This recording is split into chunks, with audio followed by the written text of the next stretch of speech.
Evans led the American League with 40 homers a year ago, but hit just .207 against left-handed pitching.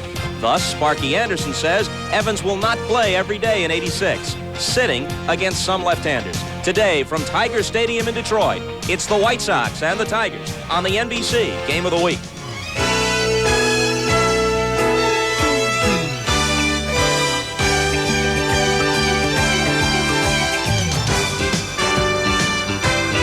The National Broadcasting Company, now in its 6th decade of bringing you baseball's memories.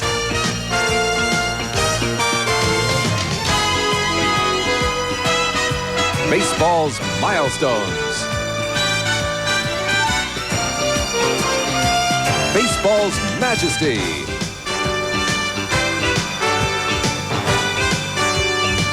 And baseball's magical moments. NBC Sports proudly presents the Major League Baseball Game of the Week. Today, from Tiger Stadium in Detroit, it's the Chicago White Sox versus the Detroit Tigers. The Game of the Week is brought to you by Ford and your local Ford dealer. Have you driven a Ford lately? By Miller Beer. Miller made the American way since 1855.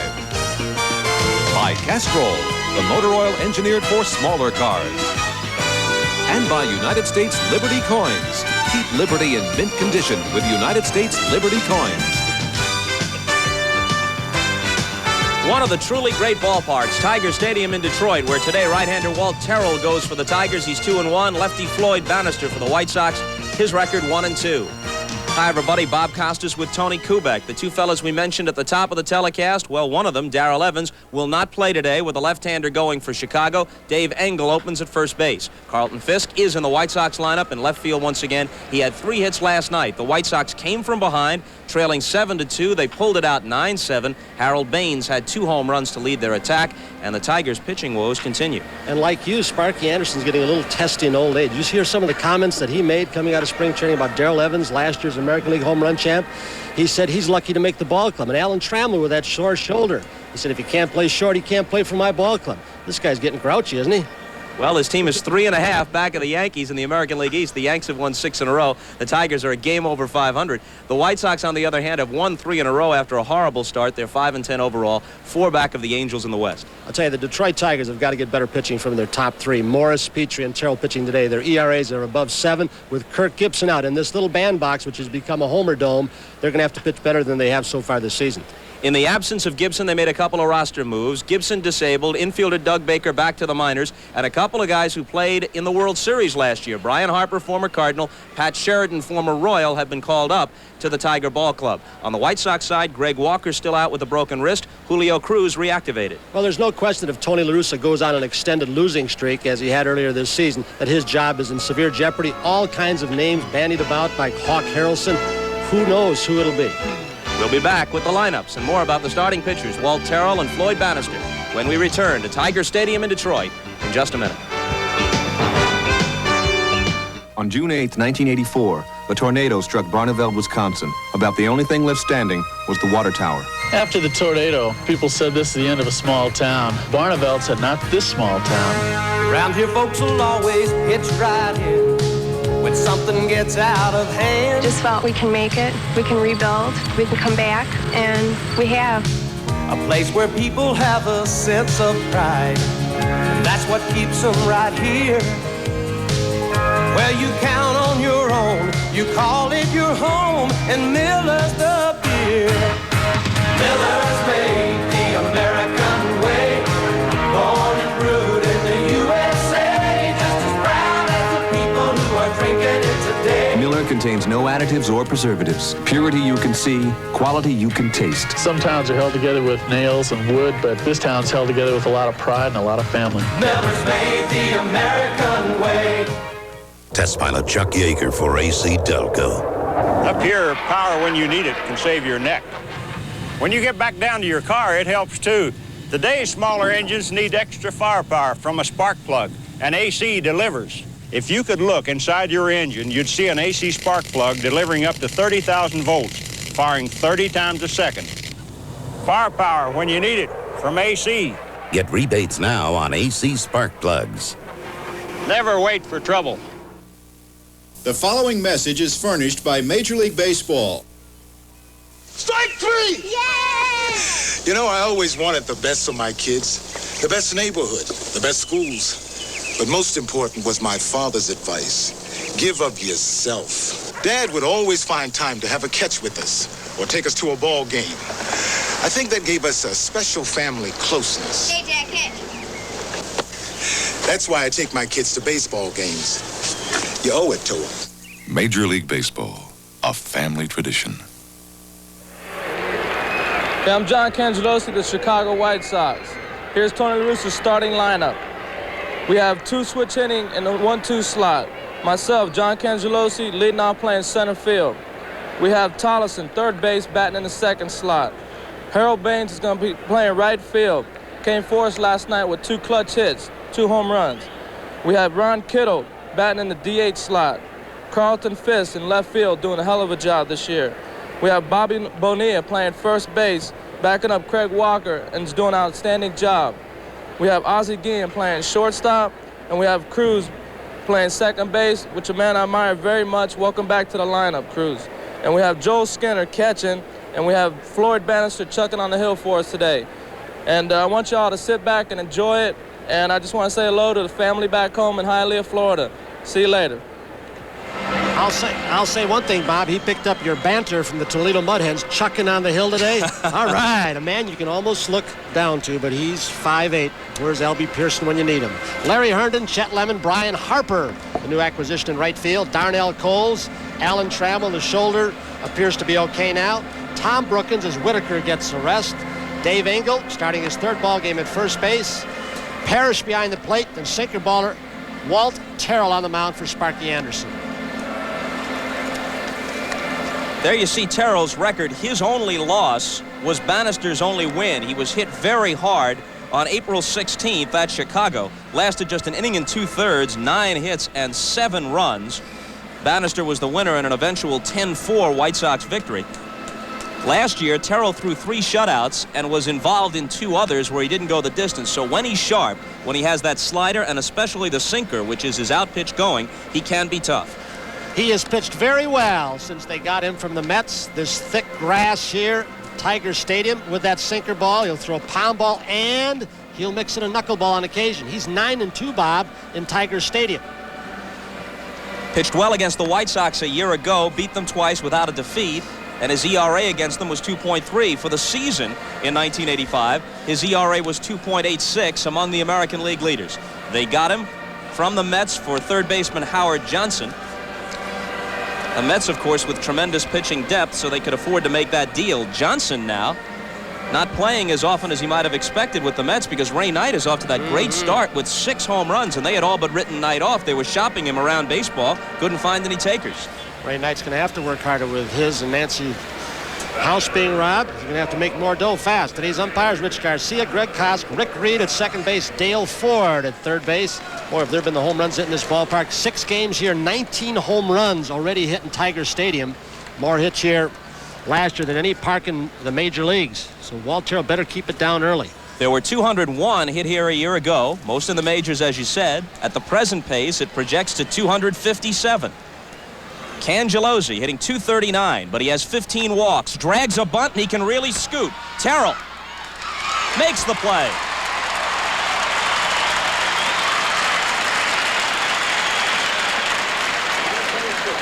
Dave Engel at first base today. Darrell Evans sitting against the left-handed pitcher. Engel, the former Twin, who can catch, and they can also use him at a DH spot. Walt Terrell shows wonderful composure, not hitting the runner. He throws to the inside of the bag, where Engel sets up in fair territory. Cangelosi was trying to get Engel to leave first base and beat Terrell to the bag, but he didn't get it far enough to the right of Engel. Tollison came over from Texas in a deal which sent Scott Fletcher to the Rangers. Upped his average 100 points last year. 213 in 84, 313 last year. Terrell again. 2 pitches, 2 assists for Terrell.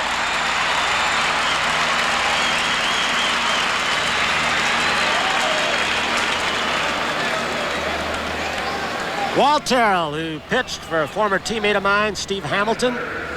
Fine left-handed reliever. Learned to keep the ball down, sink it. Morehead State Teachers College in Kentucky. It's when he pitches best is when he keeps the ball right down at the knees. He'll get a lot of outs, Bob, on balls between the knees and the ankles. Actually bad pitches, but it sinks, so it's hard to lay off. Here's Baines, 2 homers among his 3 hits last night. He's been on fire this week with 4 home runs after a very slow start, which is typical of him. He had an 0 for 20 stretch earlier in the season. In the air to left, Herndon glides back. A 1-2-3 first for Terrell. After half an inning at Tiger Stadium in Detroit, the White Sox nothing, and the Tigers coming up. You're looking at the company of Kempley & Kempley, and here's their Chief Executive Officer. She runs a tight company and depends on this, their Ford Aerostar. It lets her step easily into control, keeps her staff plugged in, gets them to important meetings, and makes her marketing plans work smoothly. Aerostar serves her well during her leisure time, fits right in the company garage, and even looks great when she and the Executive VP go out for dinner. Ford Aerostar, designed for the business of living. Aerostar, Aerostar. For over 100 years, Metropolitan Life has been known for leadership in the field of life insurance. But there's a lot more to MetLife than that. Met is also health insurance, auto insurance, homeowners insurance, and retirement plans. No matter what kind of insurance protection you need, all you have to remember is this face and the name Metropolitan Life. Get Met. It pays.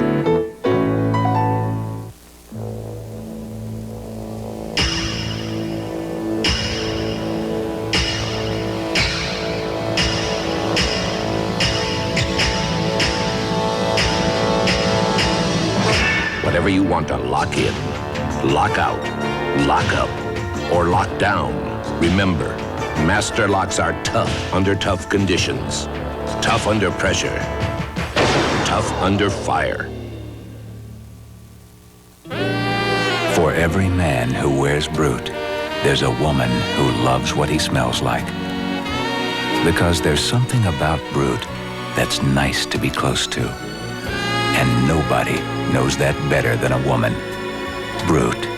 It smells like a man. Hello? Honey, I was just thinking about you. Brute. It smells like a man. Sparky Anderson's lineup. Alan Trammell leads off at shortstop. Darnell Coles over from the Mariners plays third base. Larry Herndon in left field. Lance Parrish, the cleanup man and catcher. Chet Lemon in center field. Brian Harper plays his first game for the Tigers. The Cardinals cut him loose. Tigers picked him up. Dave Engel at first base. Tom Brookins plays second base. Lou Whitaker has been benched against some left-handers, and this being a day game after a night game, might be a good time for Sparky to give him an early rest. And Dave Collins, the switch hitter, drops to the 9th spot. He's been leading off against right-handers with Trammell hitting 9th, and Trammell takes the leadoff spot against the Southpaws.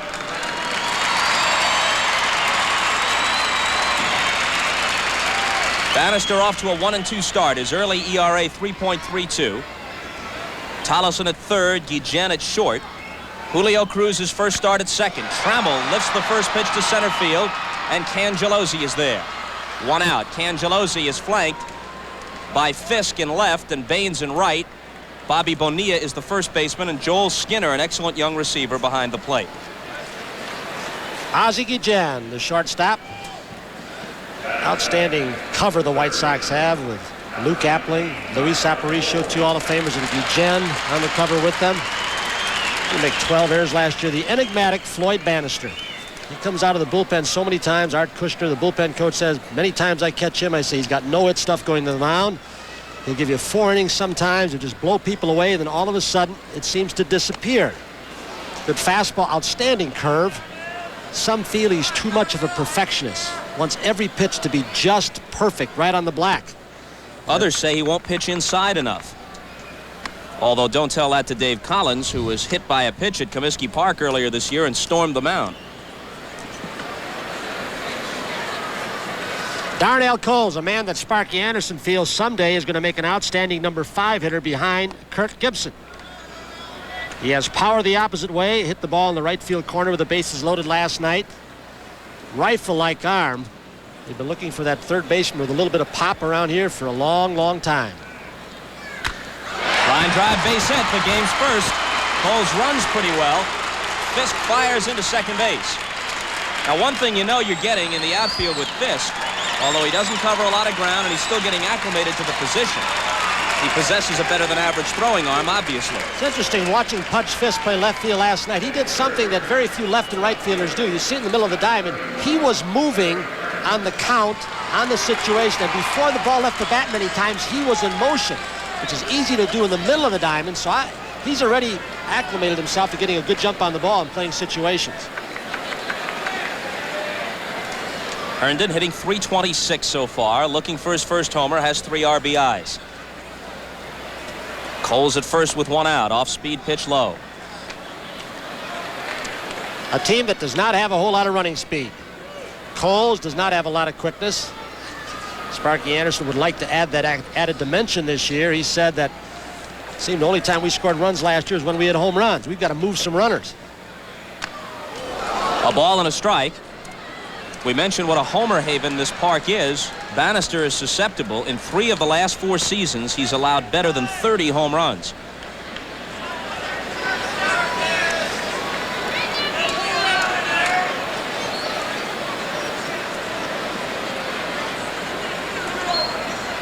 One pitch.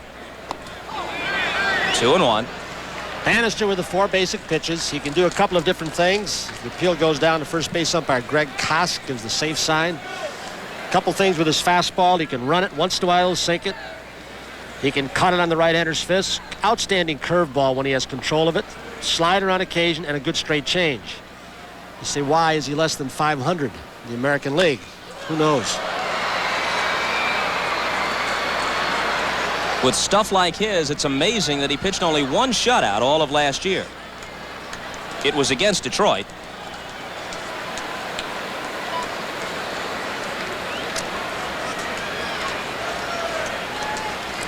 $10-14 a year ago with an ERA of almost 5. Herndon up until 2 strikes, which is what it is now, 2-2. Try to take a couple of shots between Cruz and Bonilla. Second and first baseman with that gap. The 2-2. Again, the off-speed breaking ball, and it's grounded foul. You're going to see one of the bright young catchers in the game behind the plate today for Tony La Russa. Bob Skinner's son. Bob, of course, with Chuck Tanner, now the batting instructor, along with Willie Stargell, down with the Atlanta Braves. Skinner, Jeff Herron from Toronto, outstanding young catcher. If Skinner hits, he's going to be around a long time. Back through the box, Cruz fields. They get the force and the double play. A slow roller, but Herndon didn't get out of the box very quickly, and they turned it over 4-6-3. No runs, a hit. As a result of the DP, nobody left. No score after 1. When you're dealing with higher volumes of information and need answers fast, you search everywhere for solutions, but find it's hard to get on top of things. That's why IBM keeps improving the personal computer AT. Now with more power, it pushes high performance even higher. With the AT, fast becomes faster. The capacity to handle data becomes greater. All to help put your business on solid ground. The IBM Personal Computer AT for advanced technology. Every bottle of Miller comes with a clear promise. Miller's made the American way. A promise that Miller beer has been brewed naturally. Born and brewed in the USA. And above all, a promise of purity. A promise that Miller beer contains no additives, no preservatives. Miller's made the American way. Miller beer, purity you can see, quality you can taste. They were asking for trouble when they asked me to test ride Monroe's gas Magnum shocks on my pickup. Truck's only a couple years old, it rides fine. I only break half a dozen eggs a day.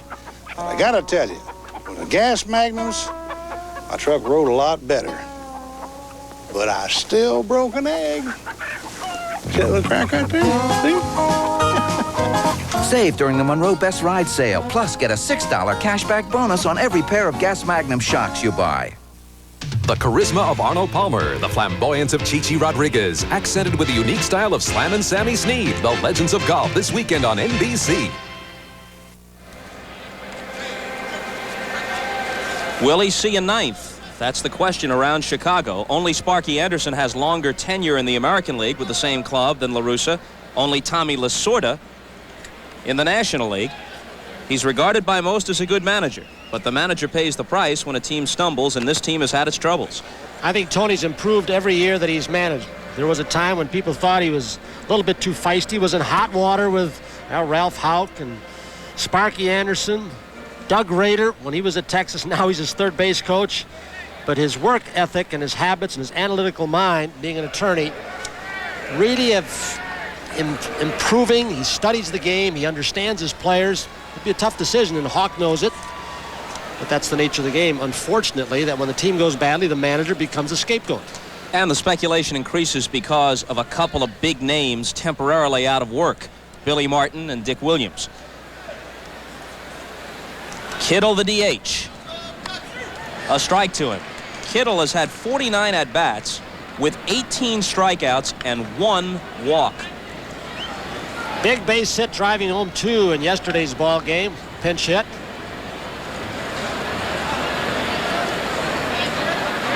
One and one. You know, when you talk about sluggers, I often think the strikeout stat is overrated. It's all right if a big swinger strikes out 100 times a year if he can walk 75 or 80. But this ratio is ridiculous.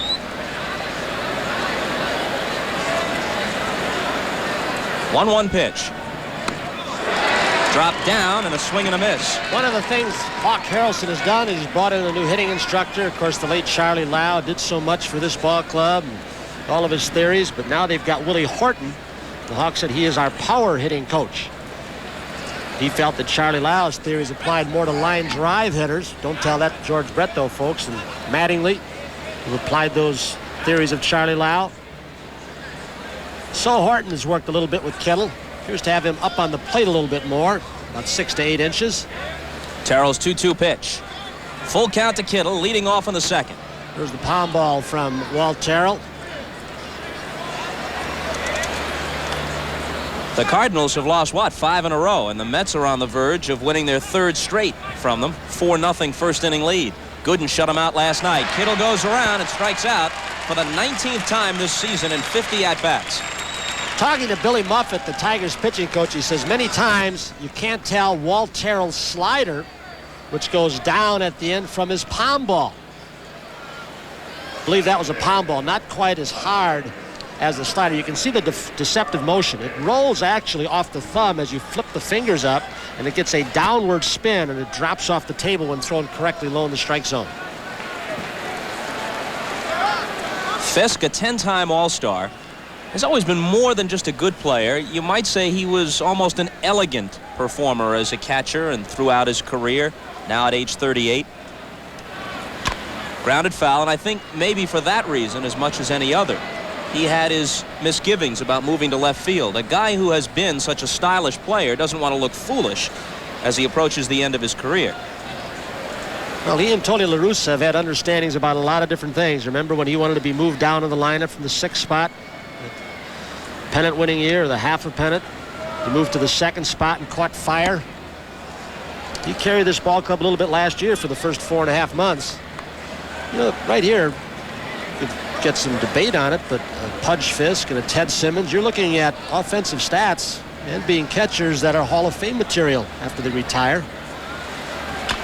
Off-speed pitches lined through the middle for a base hit.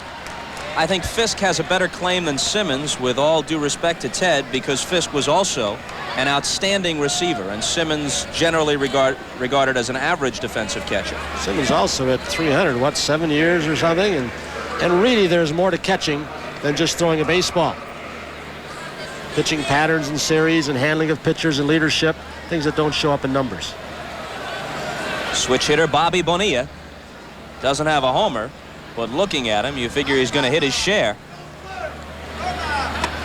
Strike call. And you cannot take Pudge Fisk for granted down at first base. If he catches you napping and he gets the rhythm of your pitches where you get to looking one time and going home, he will time your delivery and take off.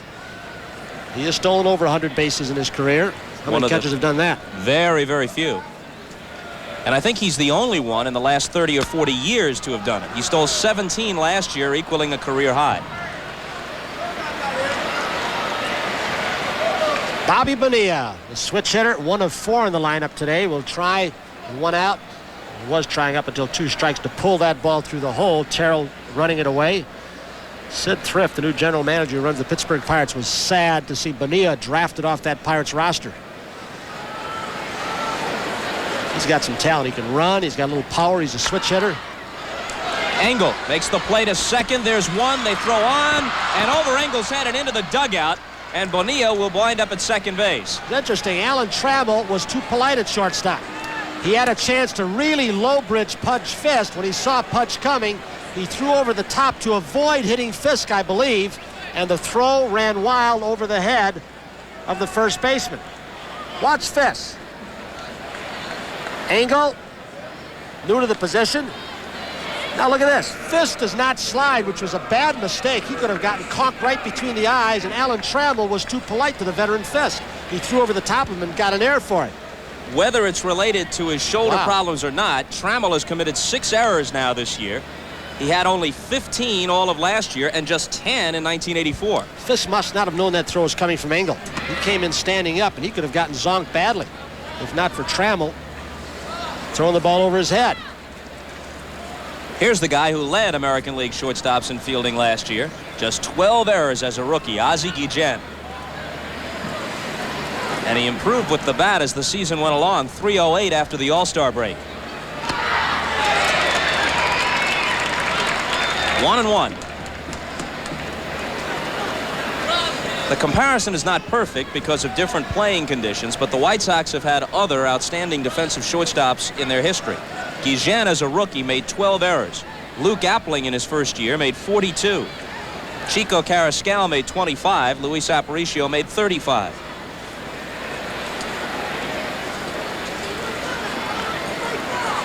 Guillen does not have the running speed of a Luis Aparicio, but his instincts are outstanding. The bat in his hand as a base runner defensively. Tom Seaver just marveled at Guillen the first time he saw him in spring training. He went to Tony La Russa and Eddie Brinkman. Said don't change his defensive habits. He knows how to move for situations. Engel with another chance. Goes to the bag himself and beats Guillen.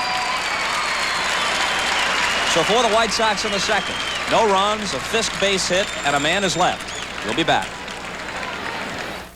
Presenting the 4Trax 200SX from Honda. It's so much fun. Some people can't wait to ride one.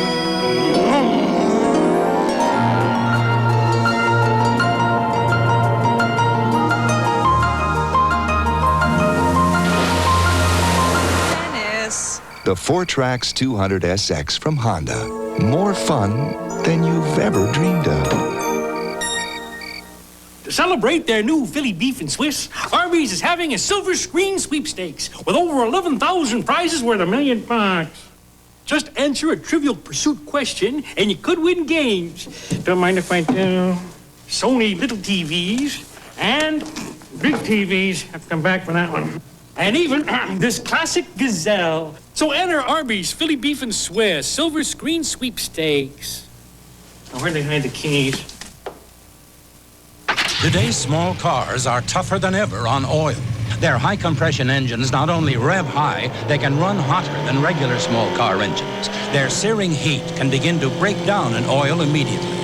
That's why there's Castrol, the only leading motor oil that in every grade provides maximum protection against viscosity and thermal breakdown.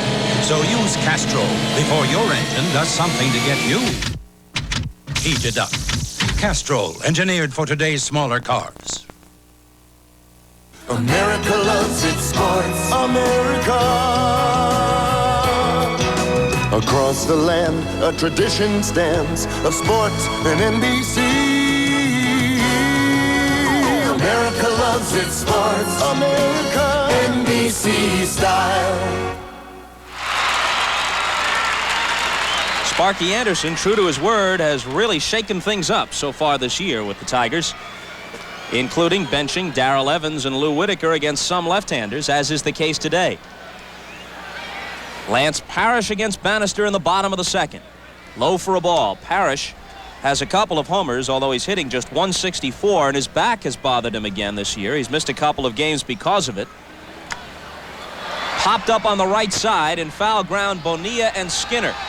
Bonilla calls him off and takes it.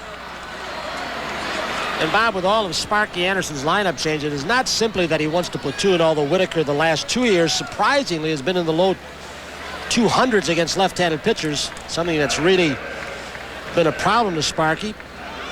83, 82, he was up around 300 against left-handers. Sparky really wants to keep the troops fresh also over the 162-game haul. You know, some of them have had a lot of wear and tear over the last couple of years. Center fielder Chet Lemon. It's a strike. Not only is Tiger Stadium one of the great old parks, there is no better broadcast booth anywhere. You got to be alive back here. We're close enough to hear conversations at the plate. We will try to edit some of them for you. The 0-1. Off the outside edge. Sometimes you wish you had that 7-second delay like you've got on your radio show out of St. Louis, huh? That's for the callers, not for me, of course. 2-1.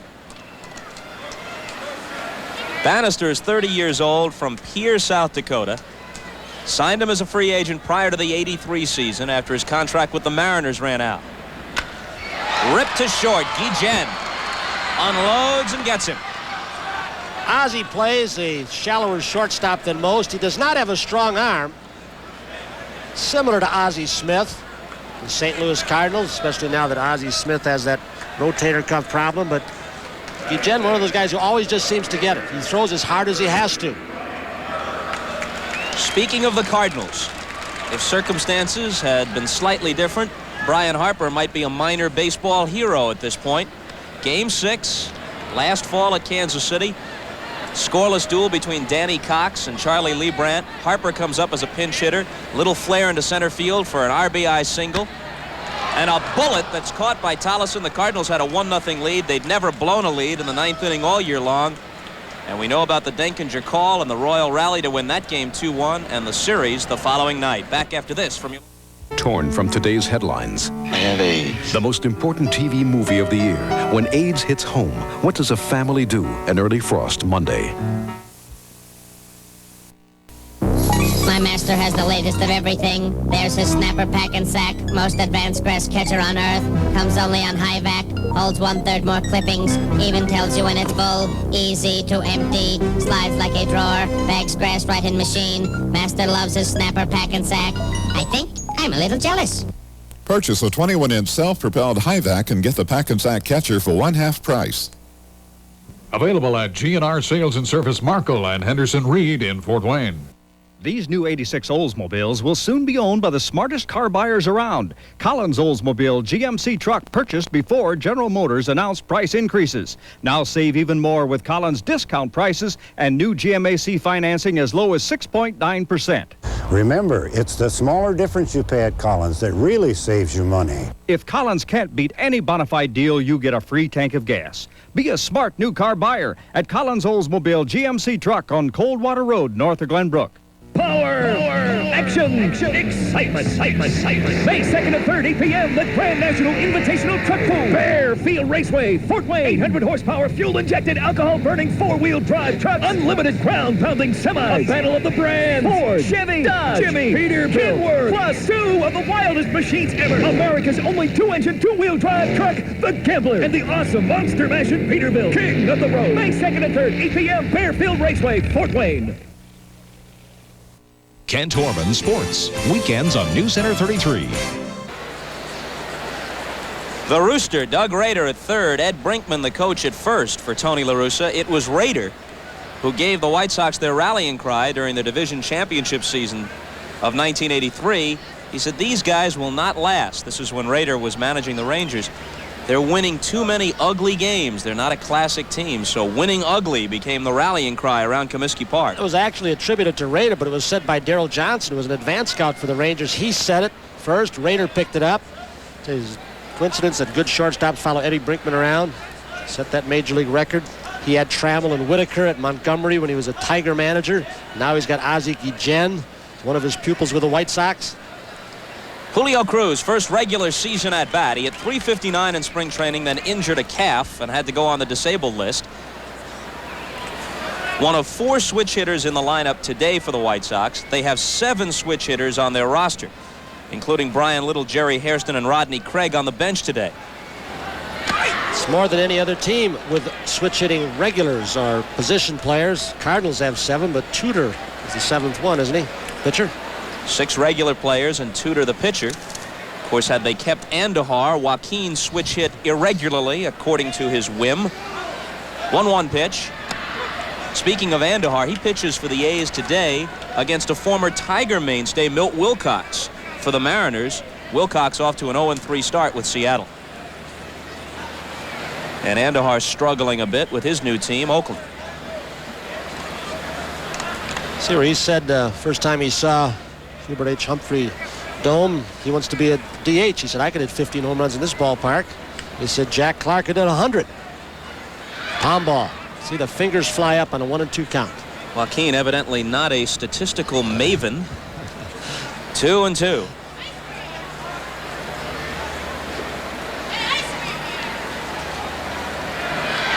Change is low and away. You know, in contrast to Bannister, who has had his problems giving up the home run, Terrell, despite pitching in this ballpark, yields very few. He walks Cruz to open the inning, and he's not going anywhere beyond first base as Parrish chases it back to the screen. Terrell, of course, featuring that sinker ball, despite pitching in this park, allowed fewer home runs per batter faced than anyone in the American League last year, with the exception of the Royals' Danny Jackson. Jackson, on the other hand, pitched in the park where the fewest home runs were hit in the American League. Well, many teams, if they have them, will stack left-handed hitters against Terrell. But even the left-handed hitters who are good low ball hitters have trouble lifting that sinker when he's got it down at the knees. Interesting to see Cruz coming off the disabled list yesterday with a pulled calf muscle. Has had some knee surgery. If he will be able to run today. He does. On the first pitch. Quickly. One thing Harrelson wants to do with his ball club, they've moved home plate back 8 feet. Comiskey Park. Cleveland 3, Yankees nothing. John Montefusco started that ball game. Some thought he may never pitch again with that degenerative hip condition. It's the first inning. At first, Ed Whitson was penciled in for that game as Lou Piniella decided to start him at Yankee Stadium, junking the original plan of only using him on the road. Whitson unable to cope with the jeers at Yankee Stadium. Like I said a moment ago, Hawk Harrelson trying to infuse a little more speed into this White Sox lineup. Get a better defense and more of a running game. If Skinner can hit 230, 240, they will be satisfied. He's that good a receiver. La Russa says he has that instinctive feel, that knack of how to call a game, how to run a game. And he thinks it will improve as he becomes more comfortable in the major leagues. Occasionally he's had to prod him to take control and assert himself out there, but that will come with time. Say one thing, he's got a lot of teachers. Mo Drabowski is the bullpen pitching coach. Dave Duncan, the pitching coach. Don Drysdale, the Hall of Famer, is a pitching consultant. So they all tell him the same thing about series of pitches and handling pitching. He'll be okay. It could be confusing to some youngsters. Did too many cooks spoil the broth? I think Hawk's philosophy in theory is a good one. And it's going to take a couple of years before all the coaches and all the managers in their organization become acclimatized to the same system. Could be confusing early, but I think it's a good idea in the long run. Out of play, and it holds at 1-2. Cruz, who drew a walk, is at first with nobody out. Top of the third, no score. Cruz is 31 now, in a stretch beginning in 1978 with Seattle. He stole between 43 and 59 bases, 5 consecutive seasons. His totals have dropped since then.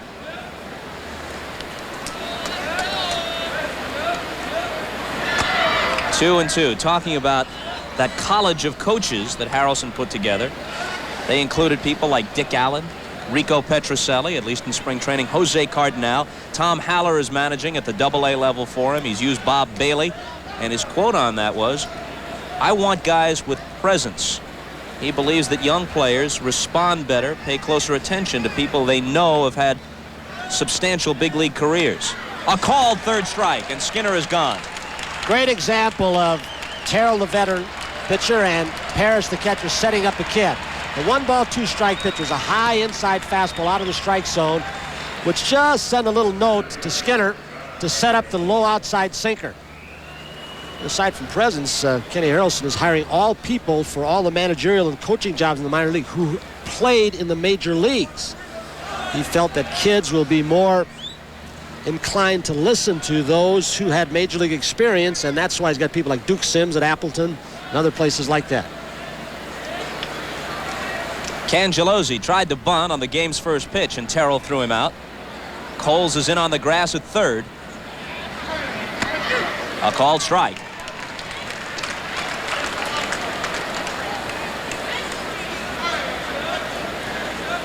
Saw Cangelosi at Appleton a few years ago. He stole over 80 bases. He's stolen 9 this year. He's been switch hitting since he was a kid. Back in Brooklyn, he was born and then raised in Miami. It was part of the way we grew up, playing wiffle ball, sponge ball as they call it. So we all switch it in the neighborhood. You know why? Because if you play wiffle ball, you've got to assume the exact batting order of your favorite team. So if he was Tony Kubek, I'm assuming he rooted for the Yankees. He hit left-handed. Hector Lopez assumed that closed stance and bat from the right side. Those are the rules of the game. Well, you don't have to do it. I mean, you have a choice. If you don't, you're a wimp.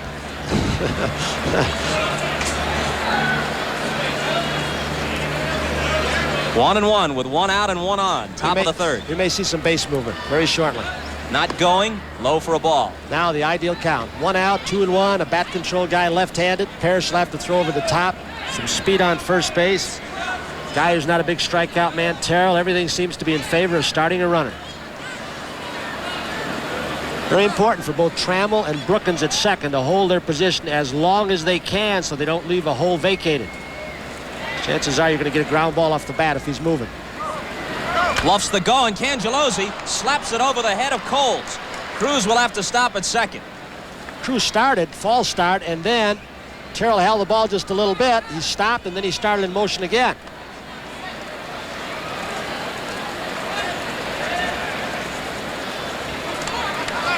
Cangelosi trying to go with a sinker ball. The ball up in the strike zone. One of the few pitches so far this game that Terrell has had above the belt.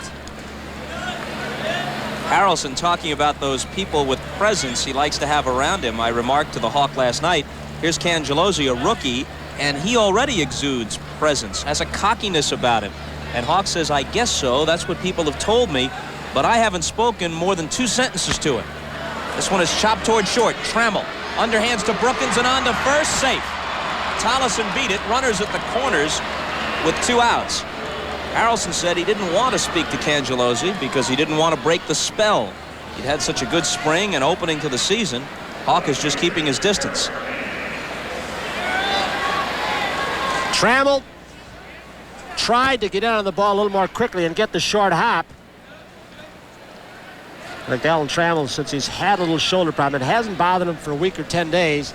He's tried to cheat and play a little bit shorter, get the balls quicker to try and shorten his throws. It's tough to turn a double play on guys like Tollison, especially on this grass. It is so tall and so thick. First and third with 2 out, and Baines at the plate. Ball 1 to him. The man who's getting hot that you'd like to pitch around after his 2 home runs yesterday. With a man on first base, Terrell knows. Baines a good low ball hitter.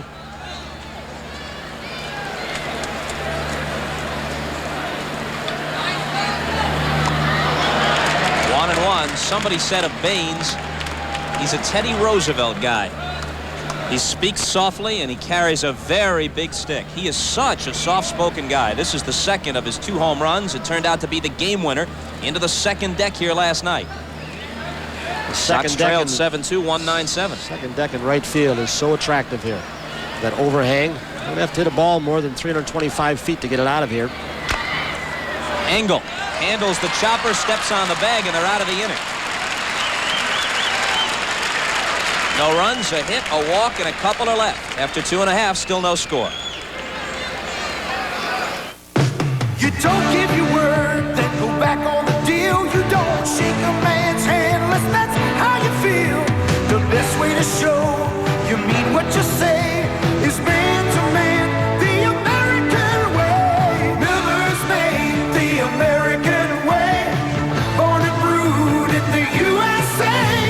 contains no additives or preservatives. Purity you can see, quality you can taste. Miller's made the American way. To Peerless Faucet, durability means solid brass, resilient copper, and stainless steel construction. It also means if you install your Peerless washerless faucet today, it will not only still be working in the year 2001,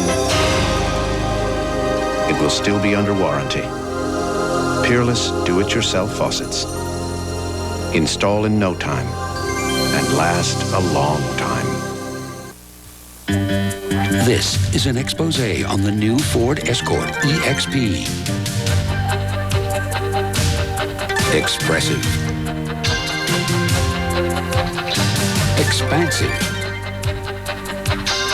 Experience a new form of two-seat excitement. Ford Escort EXP. Get 7.9% financing on new Ford Escort EXP at your participating Ford dealer now.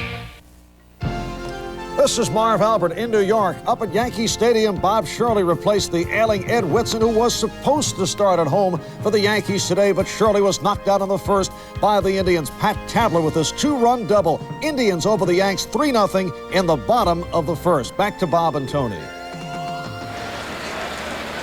See the way Winfield played that ball? That wasn't typical of him. He looked like he was going to hurt that leg, didn't he? The way he braced against that right center field fence. Say one thing, if Winfield doesn't get it, nobody will. Engel, Brookins, and Collins in the bottom of the third. Strike one from Bannister.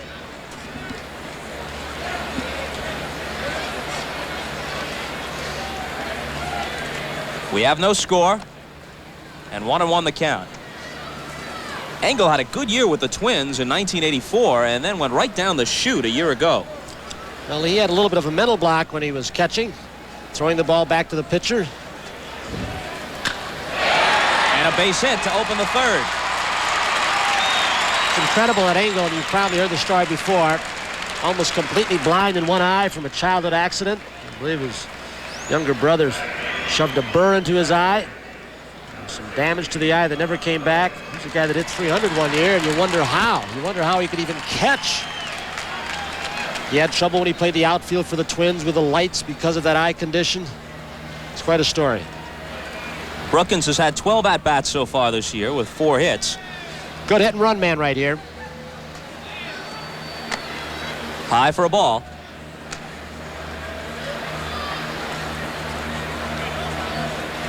Brookins, a valuable guy, especially now with the 24-man roster. Can play third base, second base. They've even DH'd him on occasion.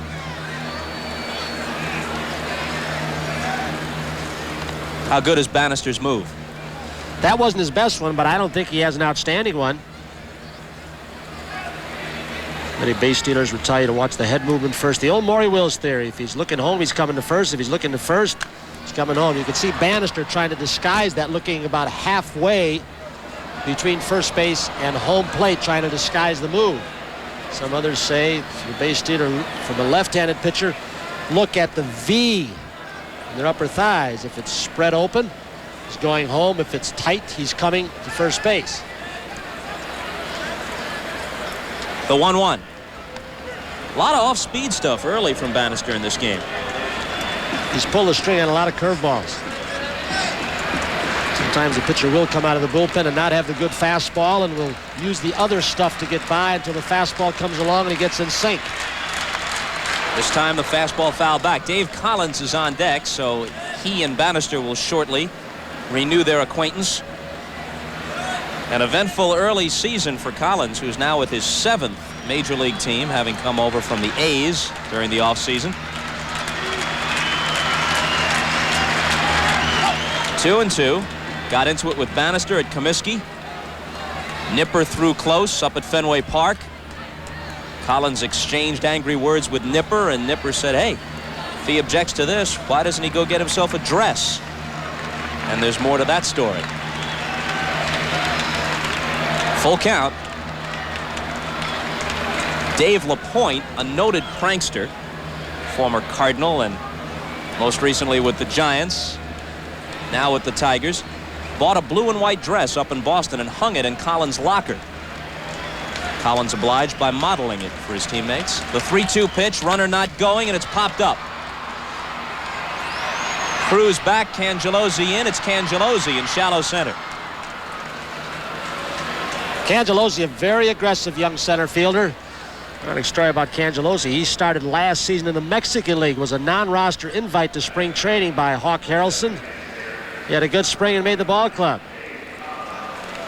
Well, here it is. Earlier this year at Comiskey Park, Bannister to Collins, and he doesn't take kindly to it.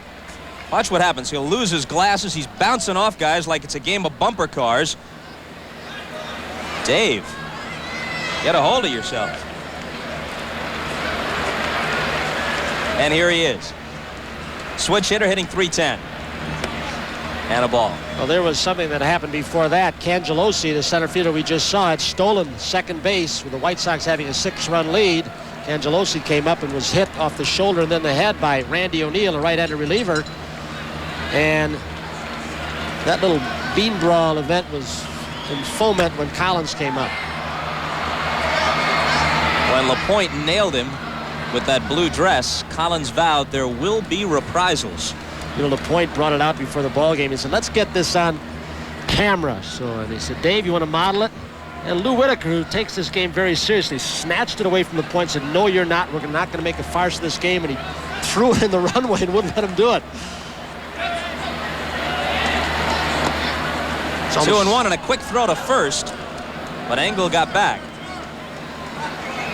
That Tiger clubhouse will be loose this year with the presence of LaPointe and Collins.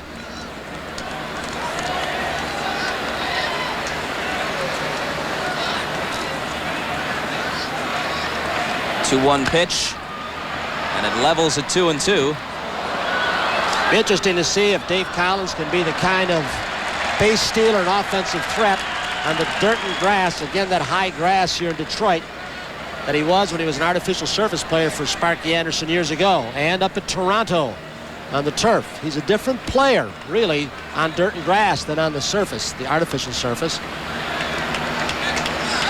Well, in '84 at Toronto, on turf, 308, 60 stolen bases. In '80 with the Reds on turf, 79 steals, 303 batting average. Didn't do as well with the Yankees or with the A's on dirt and grass. And also what happens to Dave Collins with a less than average throwing arm on the artificial surface with the ball getting to you more quickly. You can't take many extra bases. On dirt and grass, the ball is slowed down and the throws go offline. Your defense shows up too, or lack of it sometimes. Bannister can't handle it. That might have been a good move. I don't know if he did that on purpose or not. Yep. If he did, he really was aware of where his defense was positioned. It turns into a double play. He didn't have good defensive positioning, so he said, let it go for my defense. All across this land, Americans are celebrating our greatest lady's 100th birthday. By an act of Congress, America commemorates this event by minting United States Liberty coins. These valuable keepsakes will be a lasting way for you to treasure liberty. United States Liberty coins, singly or in sets, at banks, savings and loans, and Kmart stores. Now you can keep liberty in mint condition forever. It's that time of year again. Deer season. Just as the grass is getting higher, prices are getting lower on John Deere tractors, lawnmowers, tillers, chainsaws. In fact, all kinds of lawn and garden products are on sale at the lowest prices of the year. So hurry to your participating John Deere dealer. After all, it won't look so good if deer season passes you by. Nothing runs like a deer.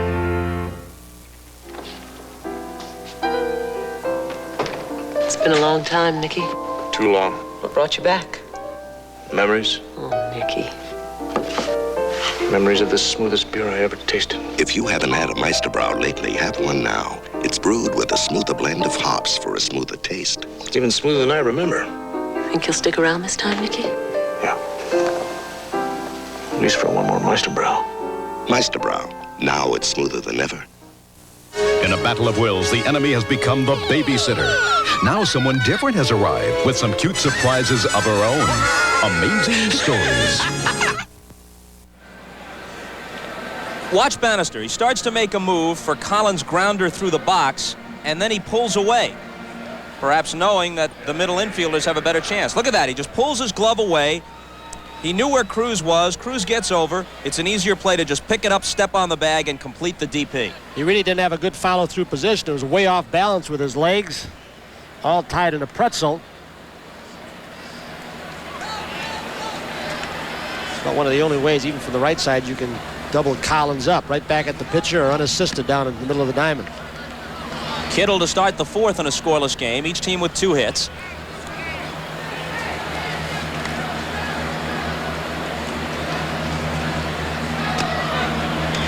One and one. Terrell's got to miss the fact that he can't swing the bat in the American League. Remember the game at Wrigley a few years ago? We saw him hit 2 home runs in that game for the Mets. Hey, I don't think there's any question with a 24-man roster that Sparky Anderson has in the back of the mind. Terrell, coming from the National League, being a pretty decent hitter, could be used in extra inning games when the roster's gone as a pinch hitter. John McNamara pencils Tim Lawler's name in the bottom of his extra players. In parentheses, Lawler, pinch hitter, just in case. Kittle strikes out for the 2nd time today and the 20th time this year in 51 at-bats. Well, pitchers have made their mark with the bat so far in the National League. Dan Schatzeder had 3 straight pinch hits for Montreal, and last night, Craig Lefferts hit a homer in the 12th for San Diego, and the Padres beat the Giants 9-8 at San Diego. Fisk singled in the 2nd inning.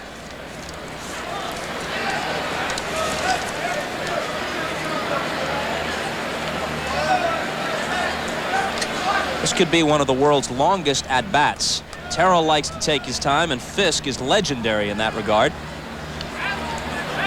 He foils the script by hitting the first pitch. Trammell with a long throw, and he got it. You can see by the zip that Trammell had that ball from deep shortstop, almost the grass, that the arm is no longer bothering him. What was Sparky Anderson's line to him when he said his shoulder was bothering him? It's been off and on for a couple of years. He said, Alan, you got to remember, pain doesn't hurt.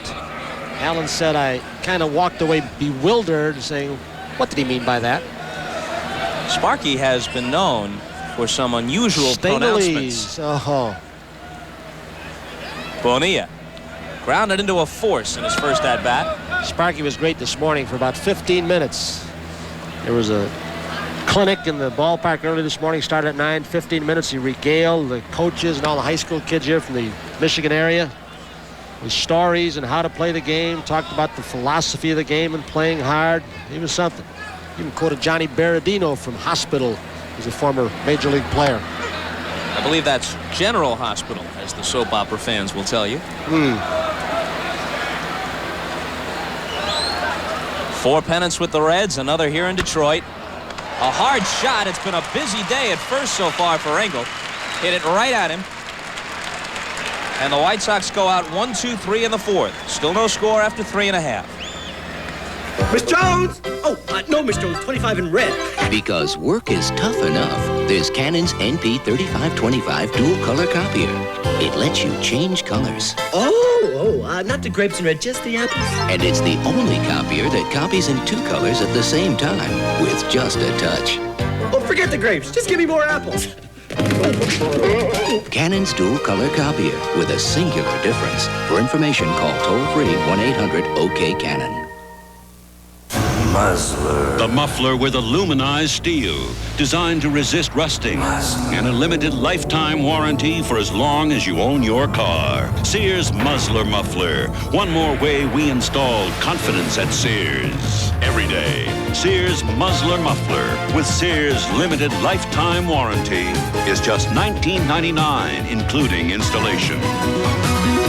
There's more for your life at Sears.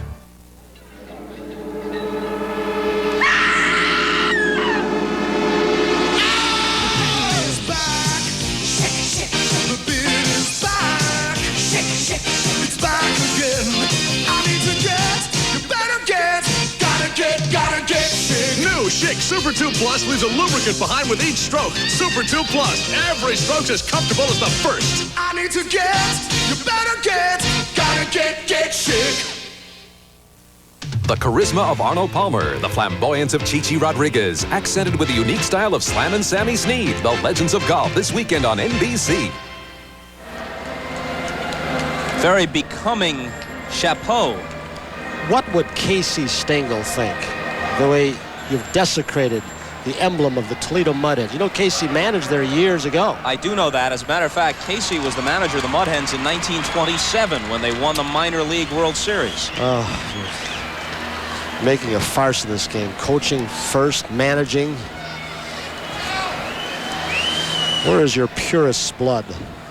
Trammell shows the bunt and takes a ball from Bannister in the bottom of the fourth. Allen flied to center in the first inning.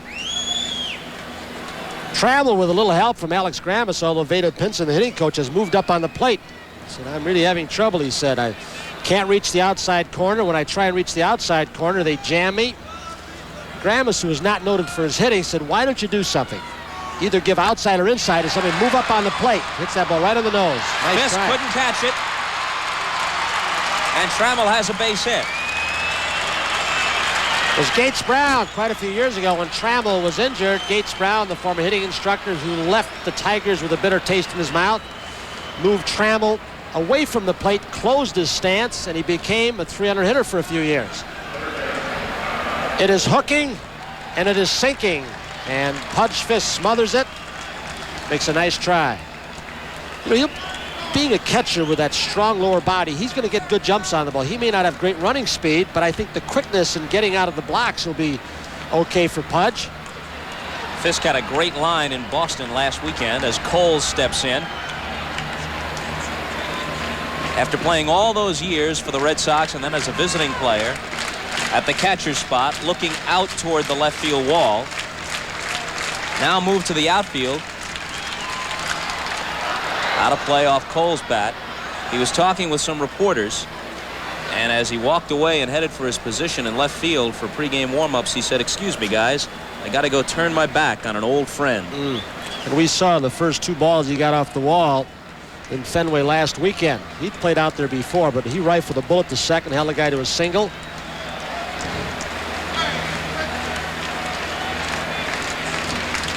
They actually played Darnell Coles over toward right center field, playing to hit a little bit late. He hit a little bit late off a fastball from Dotson last night, and it worked out perfectly. A double down the line and right that cleared the bases. Veda Pinson was a hitting instructor up in Seattle when Darnell Coles was a baby. Tried to play him at shortstop. He's got that great throwing arm. Doesn't quite have the quickness and speed to play short, but he may be the third baseman. But the answer to that problem for Sparky Anderson for a number of years, the way he's started. Be a confidence builder. Trammell has been in double figures in steals every year of his major league career. Stole 30 in '83.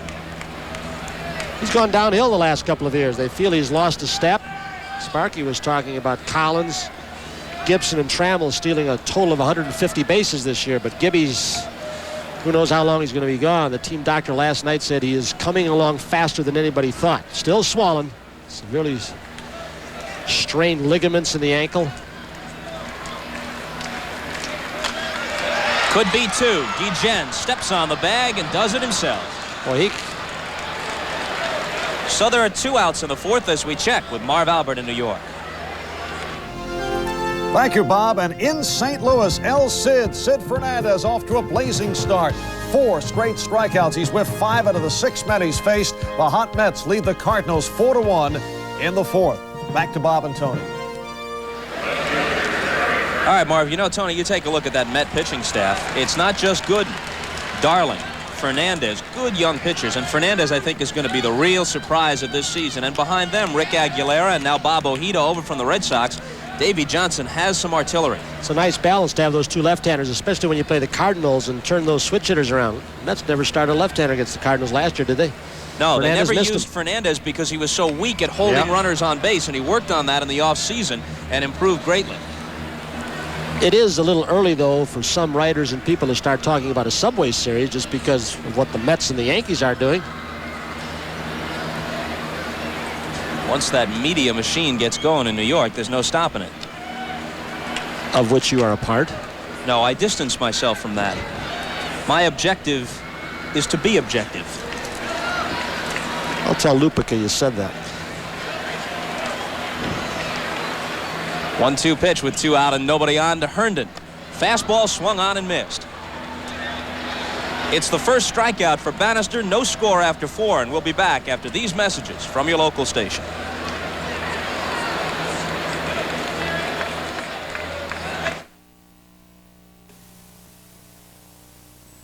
When Ron and Nancy first met, they had no idea that Ron Jr. would grow up to be the host of Saturday Night Live. Watch this one for the Gipper. Very pleasant experience. That's what Kelly Chevrolet creates for every customer. After all, buying an exciting new Chevrolet passenger car, Chevy truck, motorhome, or van is serious business. And Kelly Chevrolet offers serious professionals in sales and service to satisfy your every question. Kelly Chevrolet professionals are as attentive and helpful after the sale as before the sale. Visit Kelly Chevrolet today and enjoy a very pleasant experience. That's Kelly Chevrolet, 500 East State. Park West Aquarium celebrates their 9th anniversary with a fantastic sale. The friendly people at Park West Aquarium want to thank you for your past loyal support. So during their anniversary sale, when you buy 1 freshwater fish at regular price, you get the 2nd freshwater fish for only 1 penny. That's right, the first freshwater fish at regular price, the 2nd just 1 penny. Plus choose from many other specials during the 9th anniversary sale. This Friday and Saturday at Park West Aquarium, US 24 West in the Park West Shopping Center behind Hex. There are great rates now from Chevrolet at your Northeast Indiana Chevy dealers. Save with 6.9% GMAC financing on Chevy Chevettes, S10 pickups, and El Caminos, and 7.9% financing on all other Chevy cars, S10 Blazers, and full-size Chevy pickups. Get in on these great Chevy rates today at Ben Davis Chevrolet, Bernie Nelson Chevrolet, and Thompson Chevrolet, your Northeast Indiana Chevy dealers. As we mentioned, the Tigers begin the day at 8-7, 3.5 back of the Yankees in the East. The Yanks have won 6 in a row, although they trail Cleveland at Yankee Stadium this afternoon. The White Sox have won 3 in a row after a 2-10 start. They're in the basement for the time being in the AL West, but just 4 back of California. If not for Doyle Alexander, where would Toronto be? Gave him another good start yesterday. Is that 4 for him or 5 with Steve and Jimmy Key struggling? Speaking of Alexander, I noticed that when the Royals played up in Toronto, Alexander, who has excellent control, hit Brett twice in the same game. Is that a coincidence, or does it have something to do with Game 3 of the playoffs last year? One was a changeup and one was a knuckleball. George gets hit about 3 times all year long. He got hit twice. Nothing to do with it. Like Doyle argued. He argued with the umpire, thought that Brett could have gotten out of the way. Looked like he was trying to get hit by off-speed pitches. 2-0 to Guillen. Some pitchers don't like what he just did. Walked up in the batter's box. Ted Williams used to get away with that. A little guy like Guillen, he walked up and then was going to try and slap it by Darnell Coles. What right do they have to complain about that? They just don't like you walking up on a sinker ball. Here's Brookins. Takes care of Guillen. I mean, if you were pitching and a pitcher was throwing fairly hard but not hard, and you embarrassed him by walking up in the batter's box and saying, you're not throwing that hard, pal, I'm going to try and step up on you. I'm with you. What would you now. do if you were a pitcher? Plunk him in the ribs the next time? No, I would simply proceed about my business. And say, sir, would you please stay back in the batter's box, huh? Cruz drew a walk in his first plate appearance in the 3rd inning. Strike 1 to him. They call him Juice with the White Sox. He has not been the performer he was with Seattle and early in his tenure with the White Sox. He's had a variety of injuries the last couple of years. He's another player who gets hurt when he comes off the artificial surface. Speed not as prominent on this. Goes the opposite way for a 1-out single as Herndon gets it back in.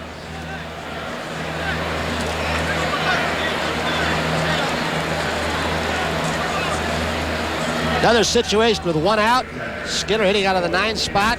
You could see some movement on the bases. When Cruz, who's now at first, was reactivated, Juan Augusto, the left-handed reliever, who had been so impressive in spring training and so unimpressive once the season began, was sent back to Buffalo. Augusto had let a number of leads slip through his fingers.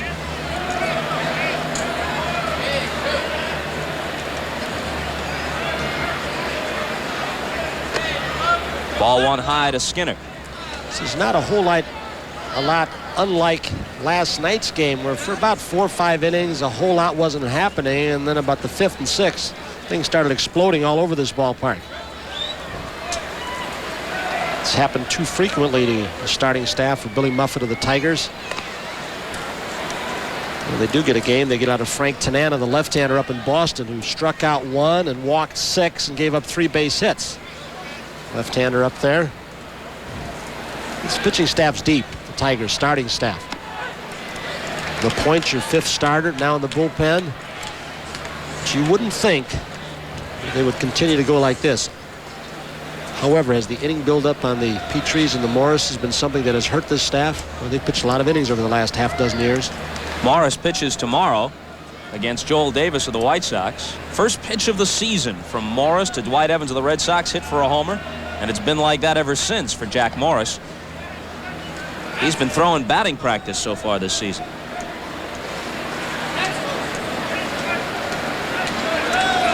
Each of the contenders in the American League East has at least one significant problem.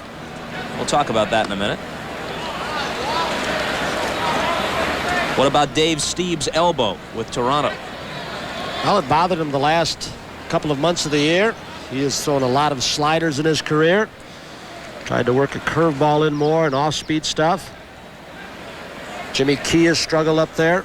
Everybody keeps saying the Yankees pitching staff is not good, but in Yankee Stadium, 81 games, it'll be okay. Soft pop, Brookins back, Harper in, and it's Brookins for the second out. Well, you look at the Yankees. Ed Whitson can't pitch at home.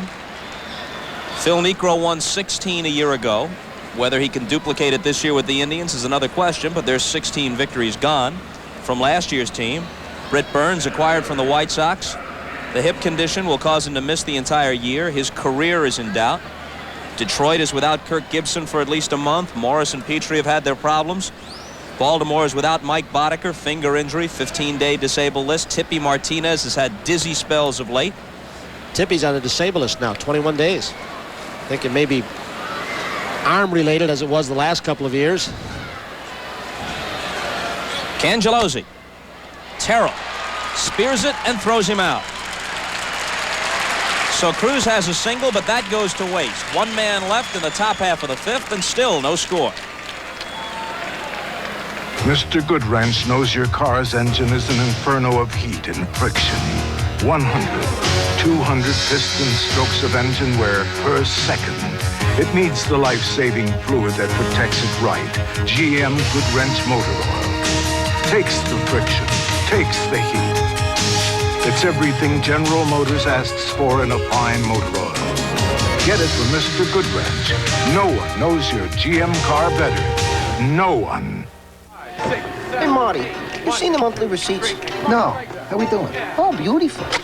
Frankie's spending money on Meisterbrow like it's going out of style. It's a quality beer. It's expensive. Oh, yeah? Solly at the Kit Kat says it ain't expensive. Says it just tastes expensive. So? So, what's that little weasel doing with the do-re-mi? He says he's spending on the beer. Oh, baby, that mink is making you look like a fox. Rich, smooth Meisterbrow. It only tastes expensive. The way some financial service companies serve their customers, you'd think they were serving up fast food. 2 IRAs and a T-bill on the side. Well, at Money Financial Services, we do things a little differently. Before we offer you anything, we'll sit down with you to set up your very own financial plan. Those still hot? Sure. A plan for you to reach your goals, not someone else's. Money Financial Services. Financial planning with a real plan. Minwax makes wood beautiful. Minwax brings out wood's rich, warm glow, so it's as beautiful to look at as it is to touch. Wood finish by Minwax penetrates deep into wood, so it's easy to get outstanding results. And when topped with our own polyurethane, Minwax protects against life's hard knocks and tough spills, letting wood's natural beauty show through. Minwax makes wood beautiful.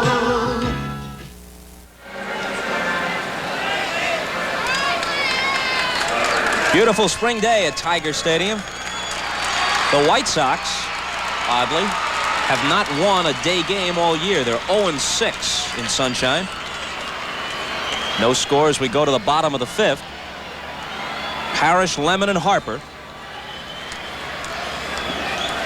You were talking about Kittle, who has struck out 16 times so far. How about Parrish? He's got 19 strikeouts, and Pudge Fisk has 18. Parrish, the man who Sparky Anderson has told hitting instructor Veda Pinson to lay off. He said, I do not want you talking to Parrish, which didn't hurt Veda's feelings because the personal hitting instructor of Lance Parrish is Hall of Famer Al Kaline. He trusts in Kaline, and he works with him in the spring, talks to him during the offseason. Last 4 years, Parrish's homers have ranged between 27 and 33, and his RBIs 87 and 111. A consistent producer. Well, it's typical. He's in one of those lousy grooves where you're too late on the fastball and too early on the off-speed stuff. One time Parrish hit the ball very hard in the minor leagues and early in his major league career to right center field. Now he's become pretty much a pull hitter. And when he starts pulling the ball too much, he gets that bat and the barrel hit started too soon, and he's always way out in front. He opens those hips up, the shoulder flies, the bat drags. He's a California kid, and looking at him, it won't surprise you to know he had football scholarship offers from UCLA, among others. Spurned them to sign with the Tigers. Last year won his 3rd Gold Glove.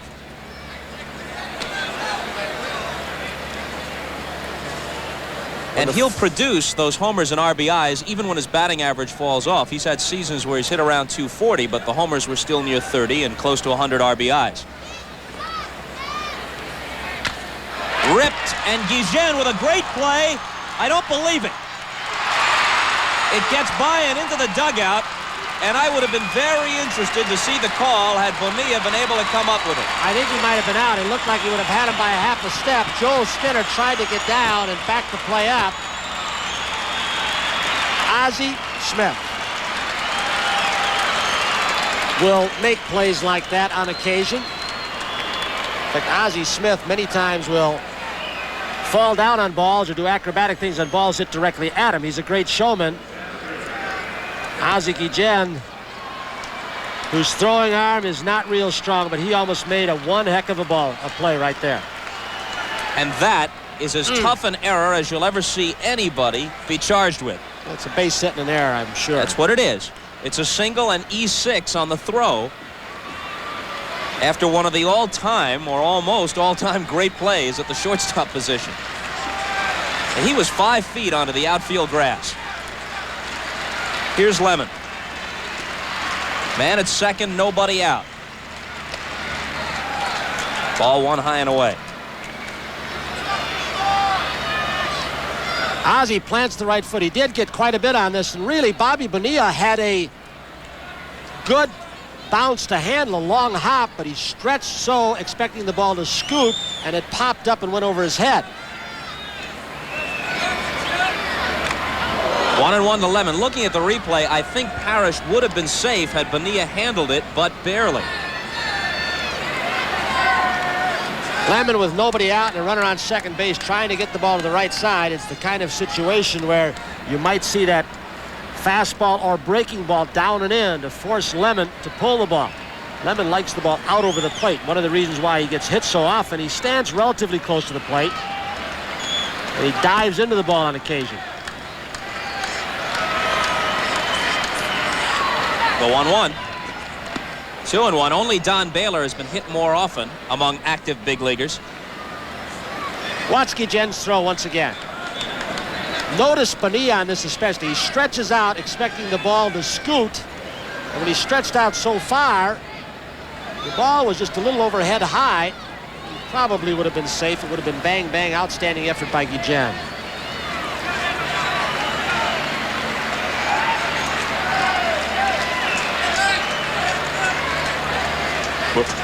We're in the bottom half of the 5th. No score.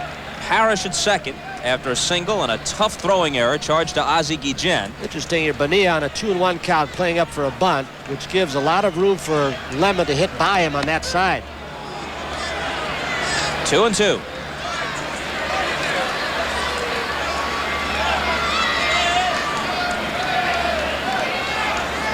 Harper on deck. Now they're moving Bonilla back at first base. I don't know why he was in so tight to start with.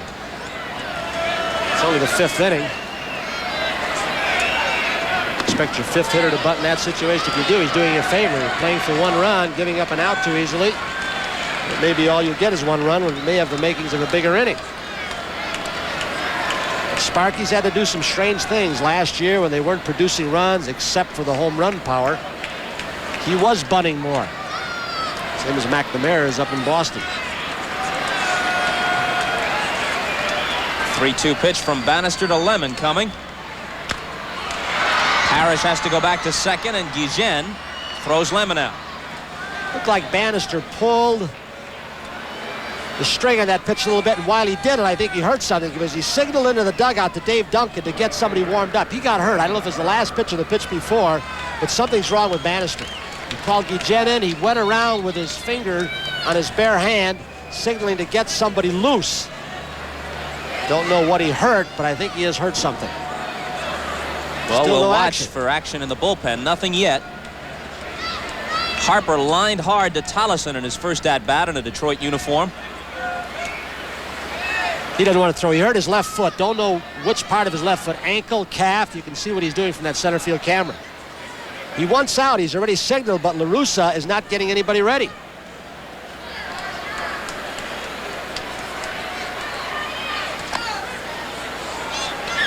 Called strike on the outside edge.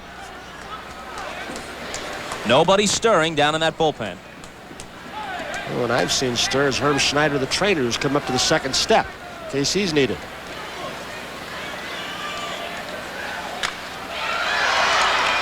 Cruz juggles and has time. That's the second out as Parrish advances to third. Ordinarily, Floyd Bannister, not a ground ball pitcher, but in the first 4 innings, first, third, and fourth, when Min got on, he threw double plays, but they were on breaking balls, all 3 that he got the double plays. Through the first 4 innings, the Tigers had 3 hits off Bannister, and yet he had faced the minimum 12 men because of the 3 double plays, and now here comes La Russa. Bannister wants out. He's signaled to the bench to get somebody loose. Something wrong. Appears either the calf or the ankle. Wants to tell La Russa about it. He's perhaps saying, hey, look, can you gut it out? Get the last hitter in this inning, then we can get you through the 5th.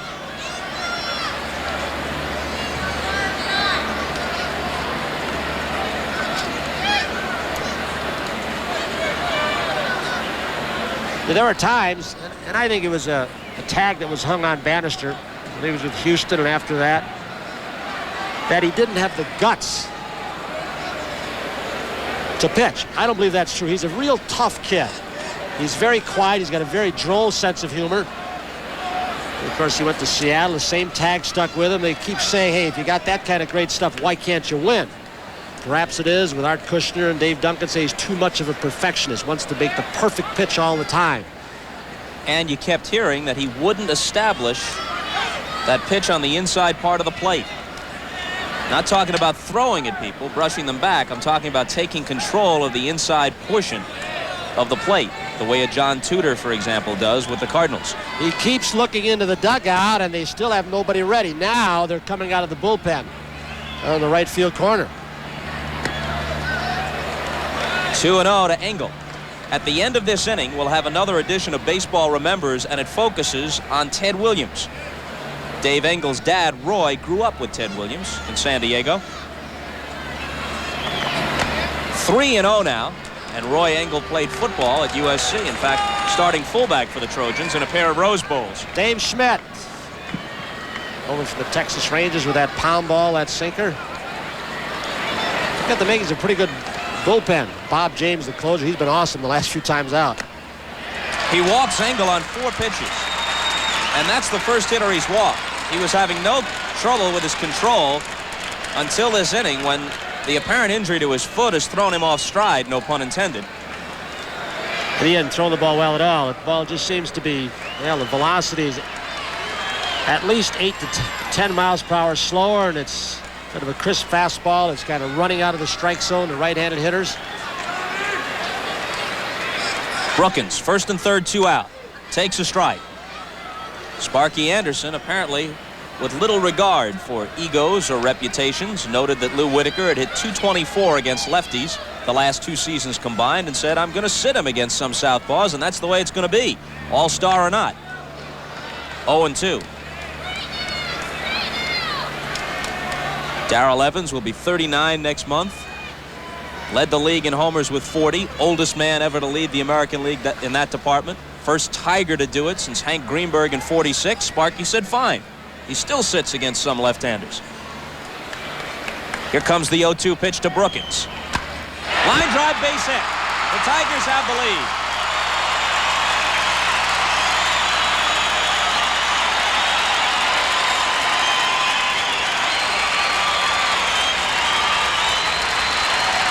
Parrish comes across with what could be an unearned run because of the Guillen throwing error.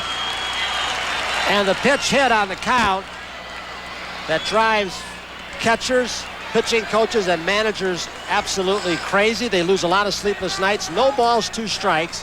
A fastball looked like it was right down the middle of the plate.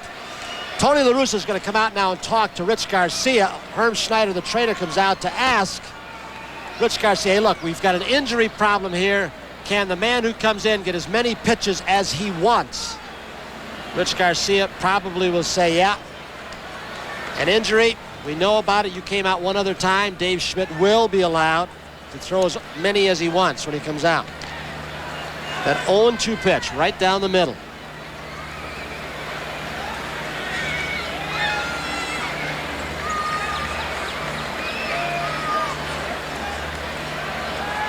Schmidt continuing to throw down in the bullpen, and Bannister will stay.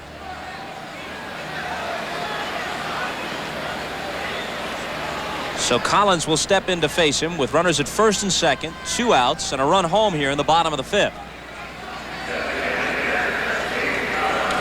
All right-handers in the bullpen for Tony La Russa. Gusto being sent down.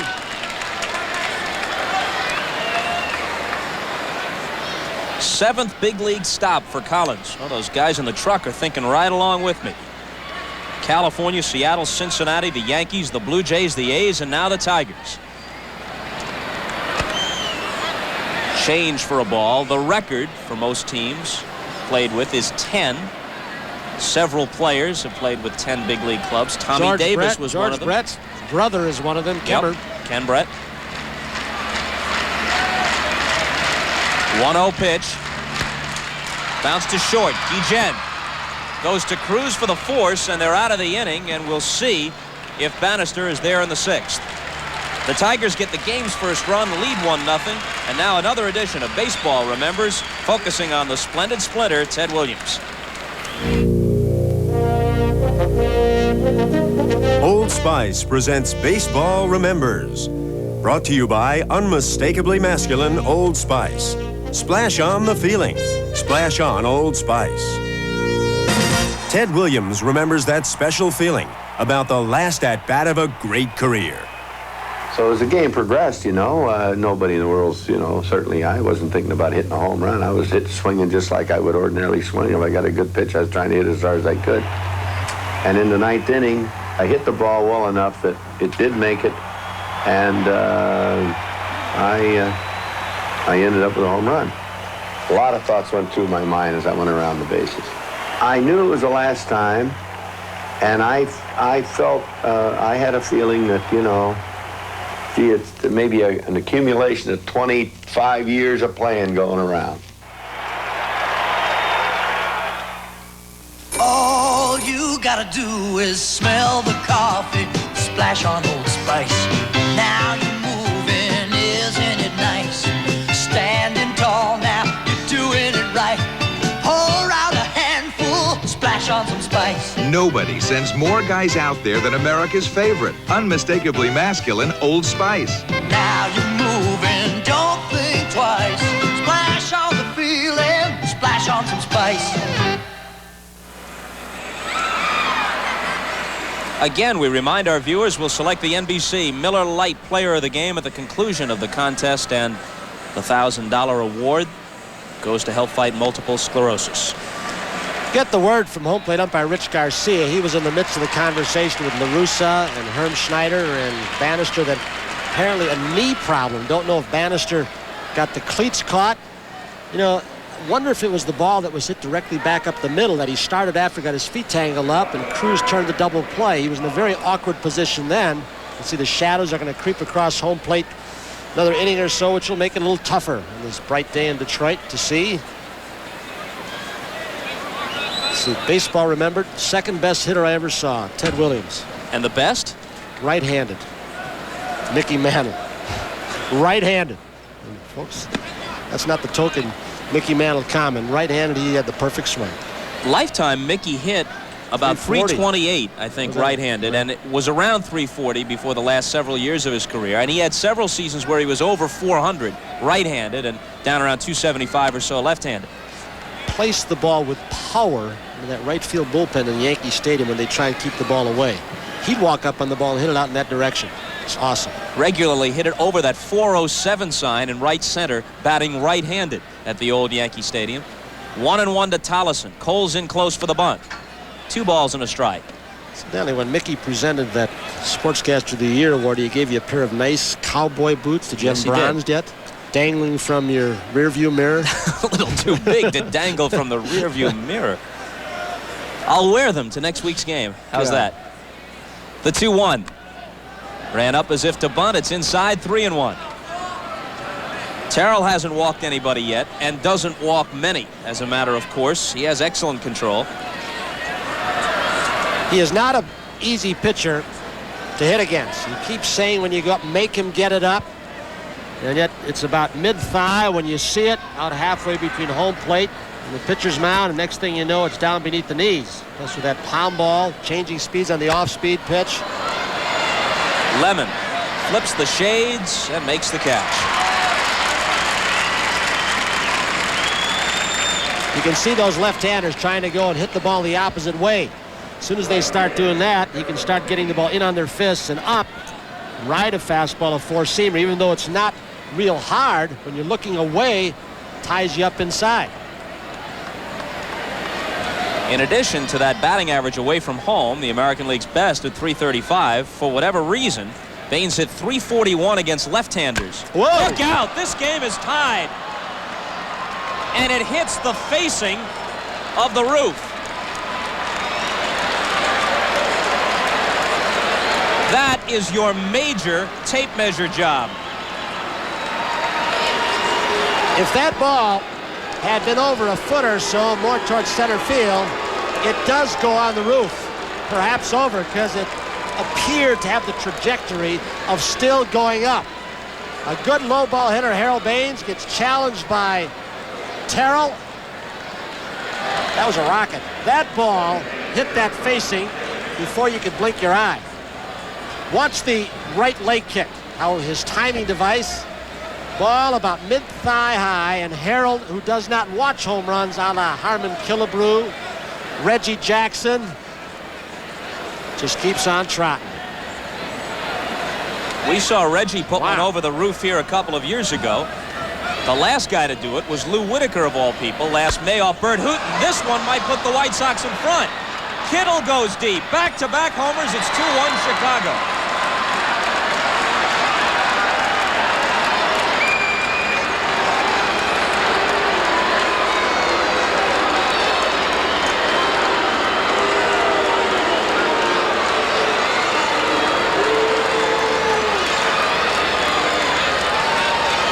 For Baines, his 5th, now Kittle with his 3rd. Sparky saw this same kind of action yesterday off Dan Petrie. Here's Baines again. In an all-star game here, not too many years ago, Reggie Jackson, a monumental home run off a transformer in right center that Harry Coyle, our director, then captured. Bucky Guns just captured a Baines shot, and then a Kittle back-to-backer. 2-1 White Sox in the top of the 6th, and Fisk steps in. 21 home runs in 7 ball games so far this season, and this game's not over with yet. Lemon coming in, Harper over from right field, and Harper makes the catch. That's the 2nd out. So Ron Kittle, the previous hitter, had been made to look foolish his first 2 at-bats by Terrell, struck him out twice, and Kittle wasn't even close. But that's what happens with a Ron Kittle. It's all or nothing. And he got it all that time. Tony La Russa, all-time home run leaders. Isn't that interesting? No one with more than 154 in the long history of the White Sox. Bill Melton. Bill Melton, he had a year that he led the league in home runs. It was about the quietest league-leading home run championship I ever saw. You never heard of him. Then he hurt that back. Engel couldn't get that one. It's extra bases for Bonilla down into the bullpen. Harper plays the carom, and it's a 2-out double. All of a sudden, Terrell, the low ball pitcher, is getting the balls about belt high between the knees and the belt. This kid's got some ability, Bonilla. Let me tell you something about Bonilla. He grew up in the South Bronx, 10 blocks from Yankee Stadium. I asked him yesterday, did you watch Tony Kubek play? I said, who? He said that was way before my time.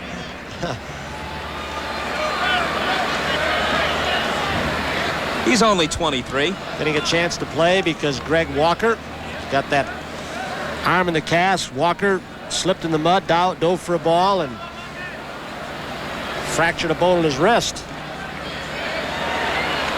Guillen takes a ball.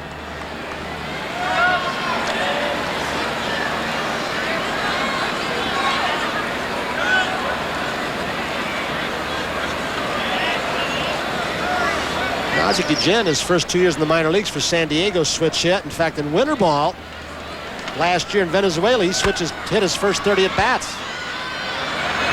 One shortstop throws out another as Trammell takes care of Guillen, but on the back-to-back homers by Baines and Kittle, the White Sox erase a 1-0 deficit and take a 2-1 lead after 5.5. Have you driven a Ford? Ford knows what America wants and is holding the line on new car prices. Plus, there's a low 7.9 annual percentage rate financing on new cars like Escort, Tempo, Thunderbird, and Mustang. There's low financing on Ford trucks, too. 6.9% on Ford Ranger, 7.9% on most full-size pickups, and Bronco, too. Ford knows what America wants and is doing something about it. Hamburger places think it's a snap to make chicken nuggets. But when it comes to doing chicken right, they're just going around in circles. At Kentucky Fried Chicken, making great tasting chicken is all we do. Our nuggets are made with our secret blend of 11 herbs and spices, and they taste great. So for nuggets done right, come to the chicken experts. Anyone else is just along for the ride. Kentucky Fried Chicken, we do chicken right. It's been a long time, Nicky. Too long. What brought you back? Memories. Oh, Nicky. Memories of the smoothest beer I ever tasted. If you haven't had a Meisterbrow lately, have one now. It's brewed with a smoother blend of hops for a smoother taste. It's even smoother than I remember. Think you'll stick around this time, Nicky? Yeah. At least for one more Meisterbrow. Meisterbrow. Now it's smoother than ever. Legends of golf after baseball on NBC. Gary Player, Arnold Palmer, Chichi Rodriguez, along with Lee Elder. The defending champions are Gene Littler and Don January, and they have the early lead at a combined 14 under. And we do have a new pitcher. Bannister sustained an injury to his left knee. He's gone. And Dave Schmidt, who came over from Texas along with Wayne Tollison in the deal that sent infielder Scott Fletcher and the pitcher Ed Correa to the Rangers. Schmidt is the new pitcher. Middle relief has been a problem for a while for the White Sox. They needed some setup men for Bob James. Hawk Harrelson hopes Schmidt can be one. He had the same hopes for Neil Allen, although Allen has been hit hard so far with the White Sox. I believe Neil Allen would be on the trading block if they could get the right kind of deal. Somebody outside the Western Division American League. Dave Schmidt, we talked about they have just 5 right-handed pitchers in that bullpen for the White Sox, but Schmidt with that palm ball has a pitch he can get left-handers out, the same as Dolly, who came over from Houston. He's got the fork ball. There it is. It is not unusual for Dave Schmidt sometimes to throw 4, 5, and even a half a dozen change-ups in a row. It is that good. Sinker slider also. He's got great arm motion. Trammell's 1 for 2. There it is again. Tell you one thing, if Sparky Anderson needs it, he's got some left-handed lumber he can throw up there if he wants to pinch hit. Laga, Evans, Bergman, Spillman, Whitaker, Sheridan. Doesn't have a right-handed pinch hitter on the bench. 2-2 to Trammell. Allen hit .319 in 1983, .314 in the World Championship season a year later, and then with the shoulder problems dropped to .258 a year ago. Squibbed foul. That pound ball will have that overspin. We explained it with Terrell, but sometimes, depending upon how it leaves your hand, and it might not leave the hand the same way every time, depending on which finger it rolls off or which direction it rolls off the thumb, it can go away and sometimes in, but usually down. Guillen takes care of Trammell. So Trammell threw Guillen out to end the White Sox 6th, and the Tigers 6th opens in reverse fashion. The only thing he and Ozzie Smith have in common, they instinctively get such a first quick step. Guillen does not have the running speed of Ozzie Smith or Tony Fernandez or Alfredo Griffin, but his first step with those strong legs is so quick. I always say he never gets a bad hop. He never gets a bad hop because he reads the ball off the bat so quickly. Something else that Smith and Guillen have in common, that joie de vivre. They really enjoy themselves. Joie de vivre? Little linguistics lesson for you. We know you majored in French at Syracuse, of course. Minored, very minor. Next one to Coles, another swing and a miss, 0-2. You know, some players just exude joie de vivre. Yeah, that joy for the game, that special feeling, that sense of personal style. Guillen has it. Maybe nobody playing baseball today has it any more than Ozzie Smith does. The 0-2 misses. Change up like Schmidt's, like the split-fingered fastball, is really, it's almost a three-dimensional pitch. The change of speeds, the downward action, unlike the straight change off the fastball. In the air to right. Baines a few steps back, and he clutches it. And that change, many times you get that difference in the lateral movement, right and left, as you're looking at it from a hitter.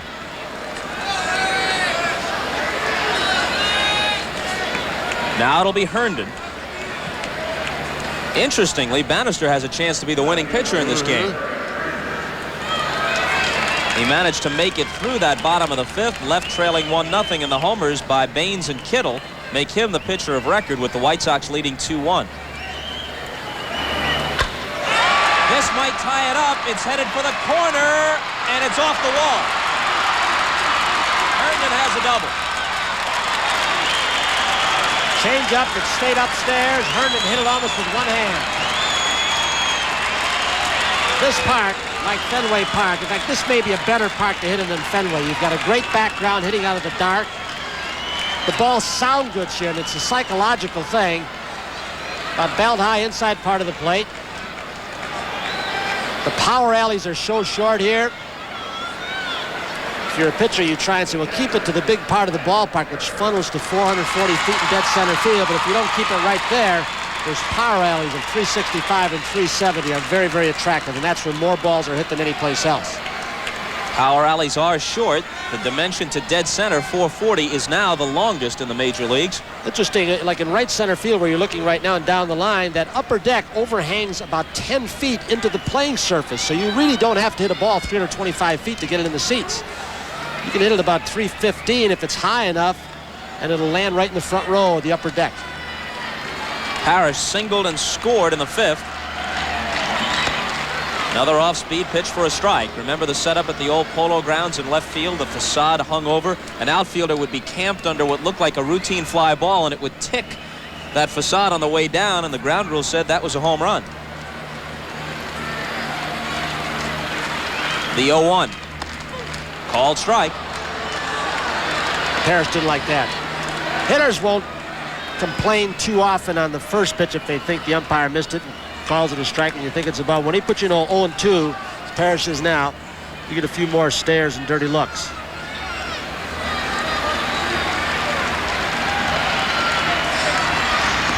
Struck him out on 3 pitches. and tied him in knots in the process. Well, you called it about Schmidt. That changeup is really working in his first inning in this ball game. We'll be back after these messages from your local station. Sunday on Alfred Hitchcock. There will be no escaping justice. I hereby sentence you to life imprisonment. But has she found a way out? Perfect escape. Sunday. It's one thing to say you fight friction. It's another thing to prove it. Kendall Motor Oil did. First, ordinary piston rings were plated with pure gold. Then, a prestigious independent laboratory ran them under stop-and-go driving conditions for 5,000 miles. The results? Look, Kendall protected the soft gold. Now, doesn't that tell you something? Kendall Motor Oil, for protection worth its weight in gold. Kendall Motor Oil, available at fine retailers throughout the Fort Wayne area. Total customer satisfaction requires a comprehensive effort of the entire dealership. From our professional sales consultants to providing the latest technology in our service facility, our dedication is to satisfy your transportation needs.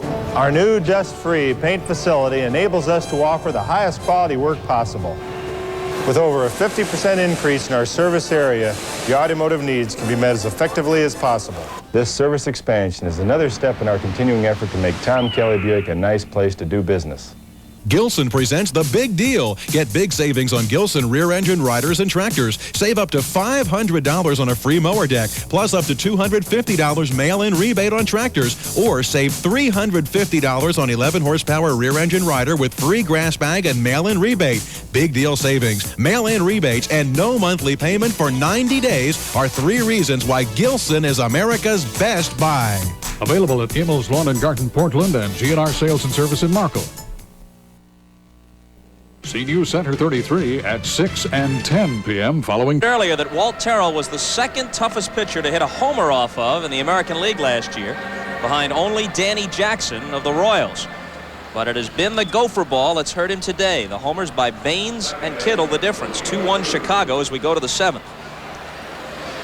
Walt Terrell doesn't walk a whole lot. He's a little bit in that respect like Doyle Alexander from Toronto.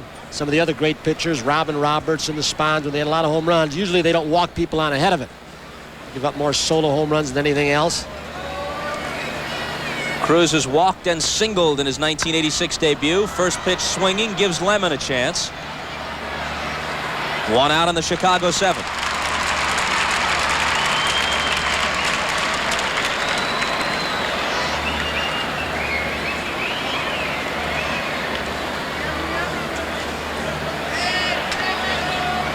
That brings up Joel Skinner. At nearly 6'5" and about 205 pounds, he doesn't fit the usual body type for a catcher. Of course, Fisk, his predecessor at that position, also atypical of a catcher's body. Jerry Reinsdorf, one of the co-owners with Eddie Einhorn of the White Sox, have a pretty good conditioning program. Dick Vermeil's brother Al spends time in spring training. In fact, Al Vermeil also has been hired not only for the White Sox, but to work with the Chicago Bulls basketball team. Mr. Reinsdorf owns that team also. Tell him not to fool around with anything Michael Jordan wants to do. Leave him alone. 49-63, and they held them almost to nothing, the Celtics, in Game 3, didn't they? NBA season is over here in Detroit after the Pistons lost at home last night to the Hawks by a point in double overtime. Yours and John Cangelosi's counterpart in the sports world, Spud Webb, sunk 2 free throws, didn't he, in double overtime?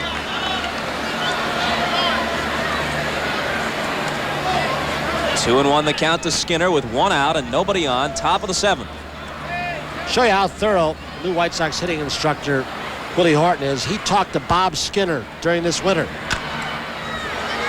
Father of Joel said, what have you been teaching him as a kid growing up? Because he's a hitting instructor. And he said, I'm going to build on that. So he has worked with Skinner, but not saying anything different than what Bob told him. Now let's go to New York and listen in to Marvin Albert. Thanks, Tony. At the stadium in the Yankee 4th inning, Rod Hasse disagreeing with a called 3rd strike. Hasse and manager Lou Piniella go berserk in a tag team match with the umpire. Both get the thumb. Yanks trail Cleveland 3-1 in the 5th. Back to Bob and Tony. And the next event that you'll be doing, Marv, is WrestleMania. You'll do and Bob Costas talking about the tag team matches.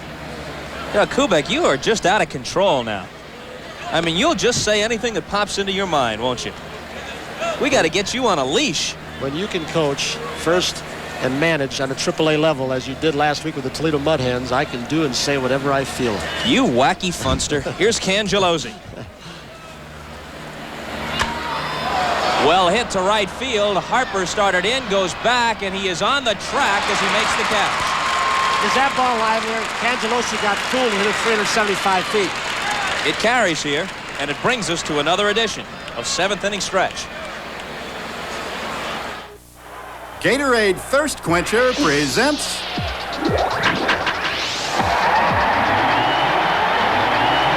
the 7th inning stretch. Gatorade is thirst aid for that deep down body thirst. At one time, he was one of New York's finest, but now he patrols Chicago's South Side. Soon he'll be doing time in Cooperstown. Can you name him?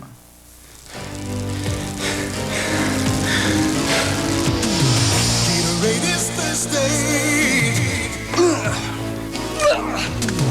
Gatorade is thirsty. Nothing cuts through thirst like Gatorade Thirst Quencher. It quenches the thirst in your throat while it helps put back the potassium, fluids, and minerals your body sweats away. Gatorade is thirsty. For that deep down body thirst. George Thomas Seaver began his illustrious pitching career with the New York Mets in 1967. And ever since, Tom's been nothing less than terrific. After stints with the Mets, Reds, and back with the Mets again, Tom signed on with the Chicago White Sox. And it was with them that he reached career win number 300, one of only 17 in baseball history to cross that mark.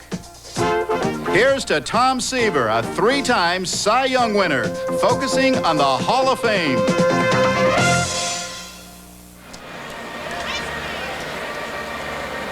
Here's the play you may have seen on your late local news last Tuesday night at Fenway Park. Look at the left ankle twist. They said you could hear the ligaments pop all the way in the dugout. No surgery necessary for Kirk Gibson. The leg is in a cast for a while. He's out for at least a month, maybe as long as 6 weeks. His recuperative powers, however, are legendary. He might be back sooner than some people expect. You do not compensate or get somebody to pick up the load for Kirk Gibson. He's that good. The interesting thing is you're going to miss his home run power and his speed, obviously, but I think what they'll miss even more, the longer he's had, that drive that he had. Some call it a football mentality, but it's kind of the leadership on the field that Sparky Anderson wanted, a guy that guts out everything, drives hard. He's become an established star, I think you can say, of Kirk Gibson by now after the last couple of years and what he's done. Lemon hits the first pitch in the bottom of the 7th down to Tollison. 1 out. You know, I think it was interesting. It was last week or the week before where Marv Albert had Mr. Peter Ubroth on talking about was there collusion, not anybody going after Kirk Gibson, such an attractive superstar, quote unquote. Said no, there was no collusion. Said that they're just budgeting their money better.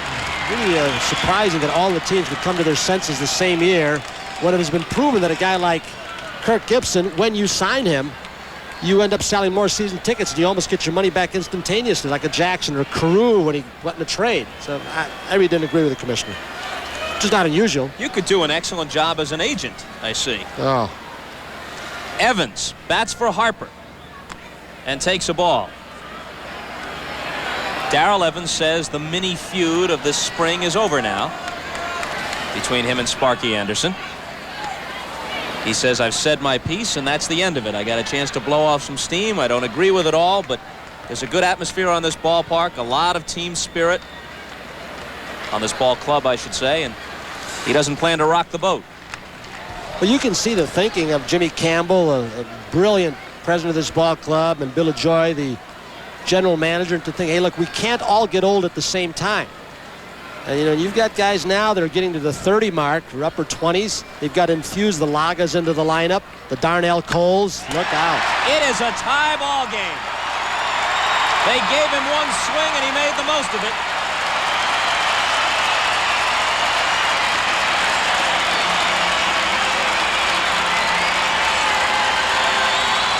Last year's American League home run champion. He got 40 of them. Ties it at 2.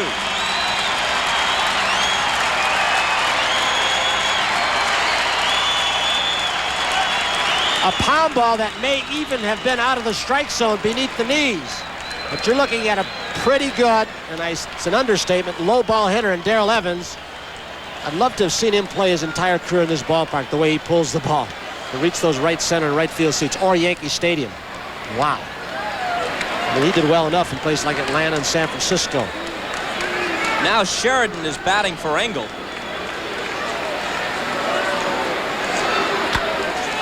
Down to Bonilla.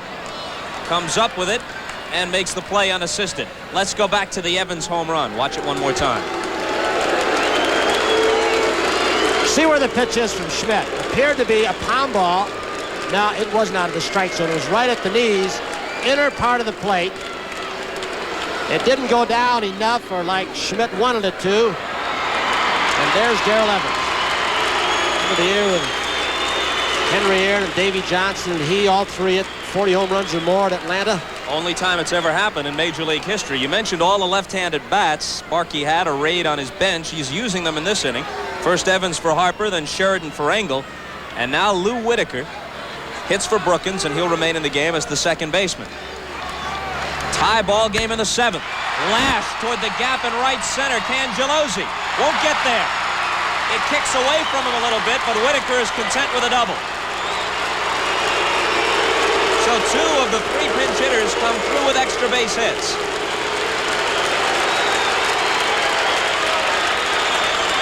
A left-handed reliever, somebody you can call on out of the bullpen, is a very prized commodity in baseball. Toronto certainly would like to have one now that Steve Davis has been sent down. White Sox sent Augusto down, as we said. They'd love to have one. The Yankees back in spring training, they had 9 left-handers in their spring training camp, including guys like Al Holland, Tommy John, Dave Righetti, Scurry, on and on.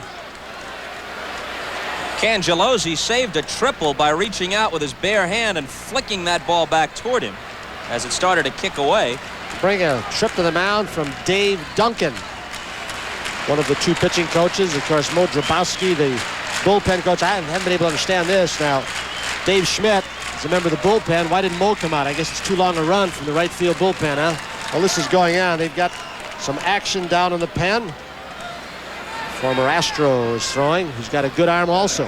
Former Cincinnati Red, Bill Dawley. In the All-Star game, as recently as 1983, when pitching for Houston, the Astros released him. White Sox picked him up.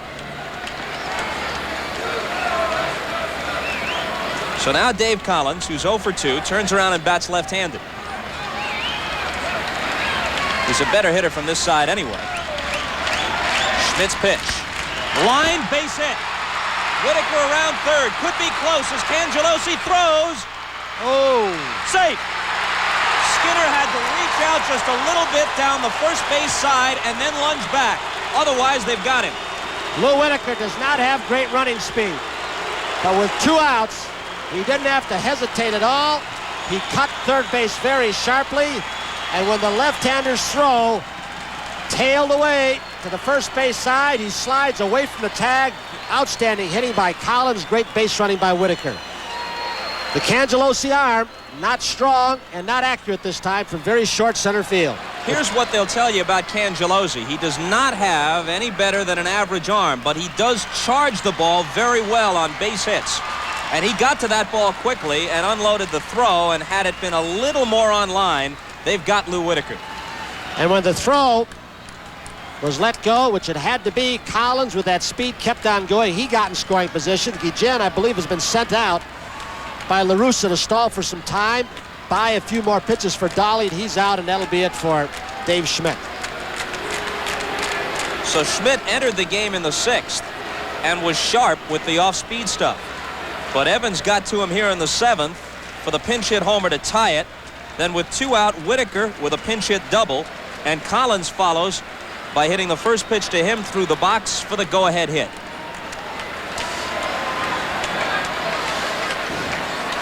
Playing very shallow, obviously, for Dave Collins. Look at how shallow Cangelosi is. Ball tails away, overshoots the cutoff man. Collins goes to second. Middle relief continues to plague the White Sox. Only you. Just because you've washed your car doesn't mean you're finished. After each wash, you need some Armor All.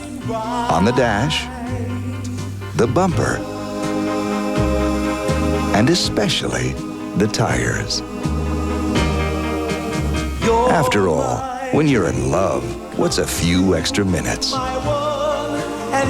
Armor All. It's the finishing touch every time you wash your car. When you're dealing with higher volumes of information and need answers fast, you search everywhere for solutions, but find it's hard to get on top of things. That's why IBM keeps improving the personal computer AT. Now with more power, it pushes high performance even higher. With the AT, fast becomes faster. The capacity to handle data becomes greater. All to help put your business on solid ground. The IBM Personal Computer AT for advanced technology. Hey, did you guys see who's playing tonight? Oh, wow, they're fantastic. But we gotta go out with Mom and Dad. Yeah, but those guys are outrageous. I'd love to see them, but... Hey, why don't we bring them? Great idea. Bring them. Great game. Thanks, kids. No problem getting Ben to take us to the next baseball game. Major League Baseball, a family tradition. The preceding message was furnished by Major League Baseball. That's Dave LaPointe handing the baseball to Willie Hernandez. Suddenly the Tigers have a late inning lead, so their stopper is getting ready. Dawley out of the bullpen for the White Sox pitches to Trammell. Swing and a miss for strike one. First pitch looked like a split-fingered fastball. He throws hard and gets the ball up there in the high 80s. Slider. Became expendable in Houston with Dave Smith pitching so well as a closer. And I believe Dawley got a little bit heavy down there last season. They were unhappy with him with the new regime. Well, Dick Wagner has plagued Dawley throughout his career. Wagner released him in Cincinnati, eventually showed up in Houston, and Dawley departed almost immediately. Quickly, it's 0-2 to Trammell. A ball outside and low. 2 runs across in the 7th. Collins at second base. 2 out. And a 3-2 Detroit lead.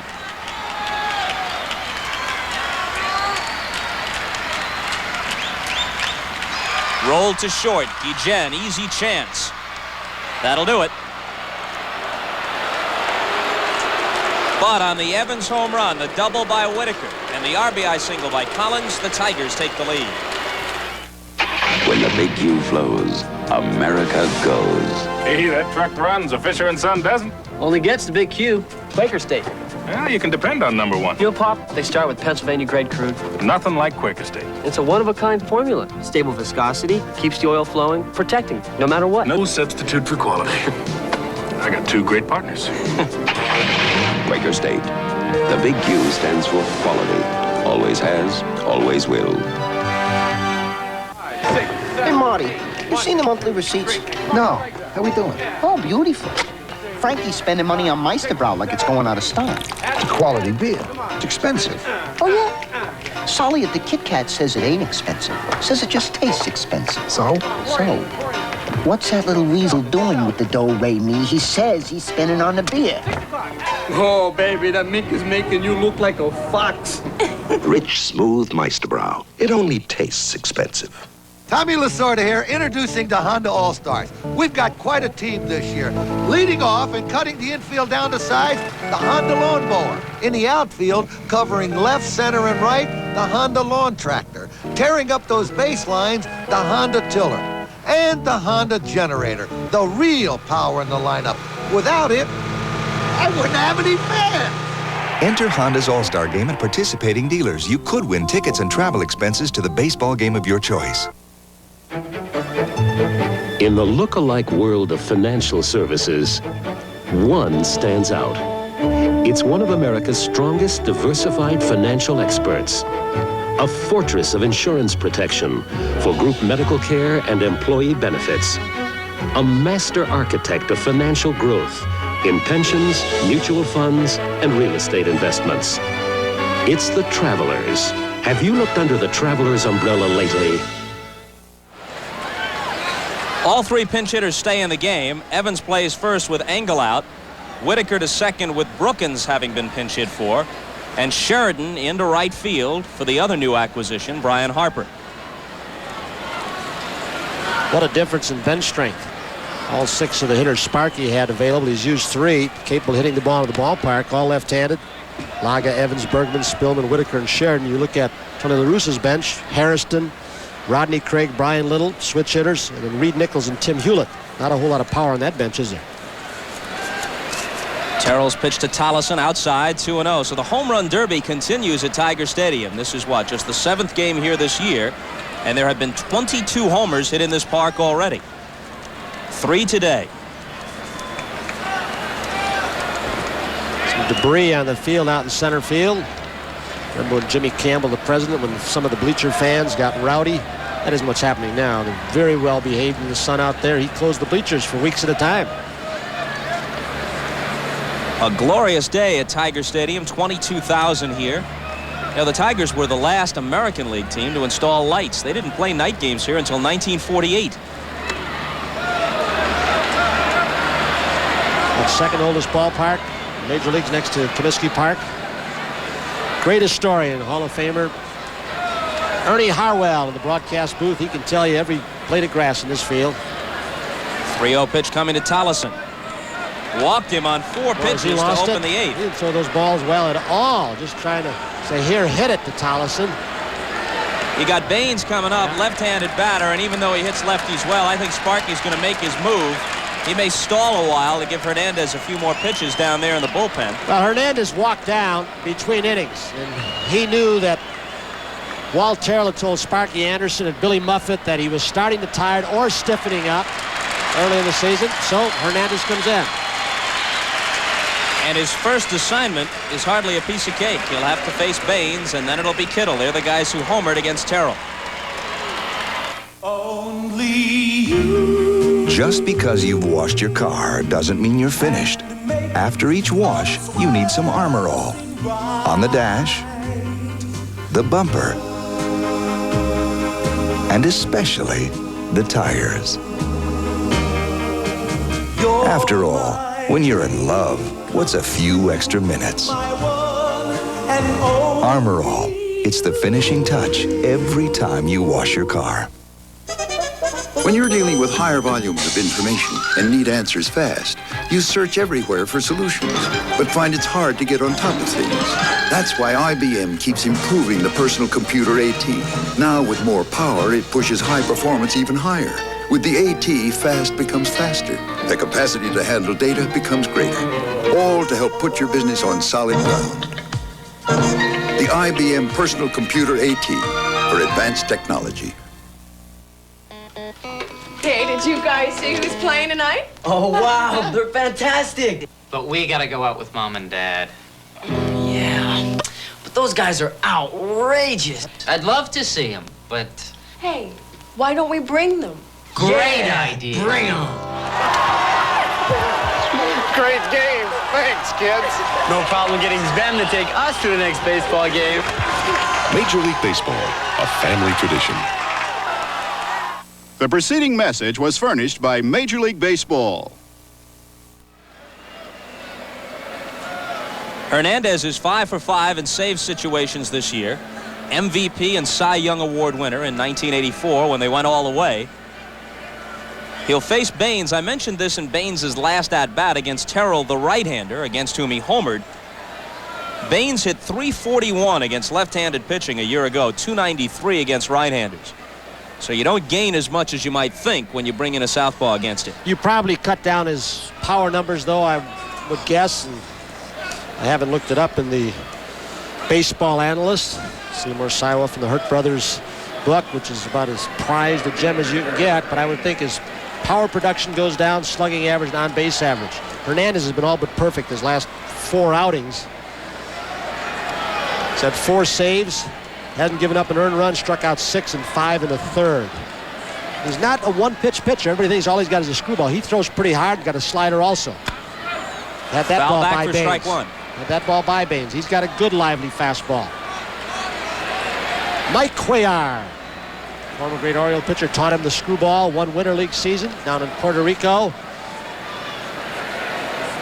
Ferguson Jenkins, Canadian ace, taught him how to cut a fastball. Tollison at first with the potential tying run. Top of the 8th, 3-2 Detroit. And the 0-1 to Baines. He bunts. Maybe too hard. Hernandez goes to second and got him. And there was a moment's hesitation that almost cost Willie Hernandez there, but he got him anyway. Gonna get an argument from Tony La Russa, but La Russa, I believe that really surprised Wayne Tollison. He may have been safe. It was very close. I think Lance Parrish probably was the key, who was out from behind home plate in a hurry and could see the play. He could see what kind of jump Tollison got, and I believe he yelled to Hernandez, who came up throwing and never hesitated. Tollison was completely surprised. Not a sacrifice, obviously. Baines trying to bunt for a base hit with Coles back. Not a base hit, of course. He at least would have gotten the sacrifice. Hernandez ran the ball in high and inside. He couldn't deaden it. Parrish was yelling. I'll tell you, I think it's a pretty good call by Rick Reed, the second base umpire. From that last replay, it looked like he just had him. Perhaps by a foot, but he did. We'll see it better from this angle, or will we?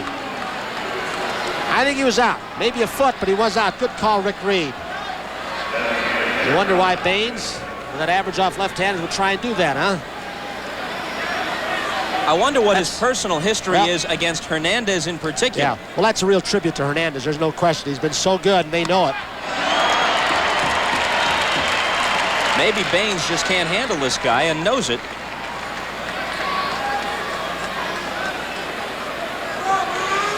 Key to that was Parrish yelling to Hernandez, but also the complete surprise on Tollison, who didn't really get a good jump off first base. He had no idea Baines was going to bunt. 1-1 to Kittle, the American League's Rookie of the Year in '83. What about the rookie crop this season in both leagues? The best in memory. Canseco, Incaviglia, Will Clark. There's some Danny Tartabull. A long drive to left. Wynn's gonna get this. Herndon goes back. And this one is gone. The second homer of the day for Kittle. It lands in the second deck. And just like that, the White Sox reclaim the lead.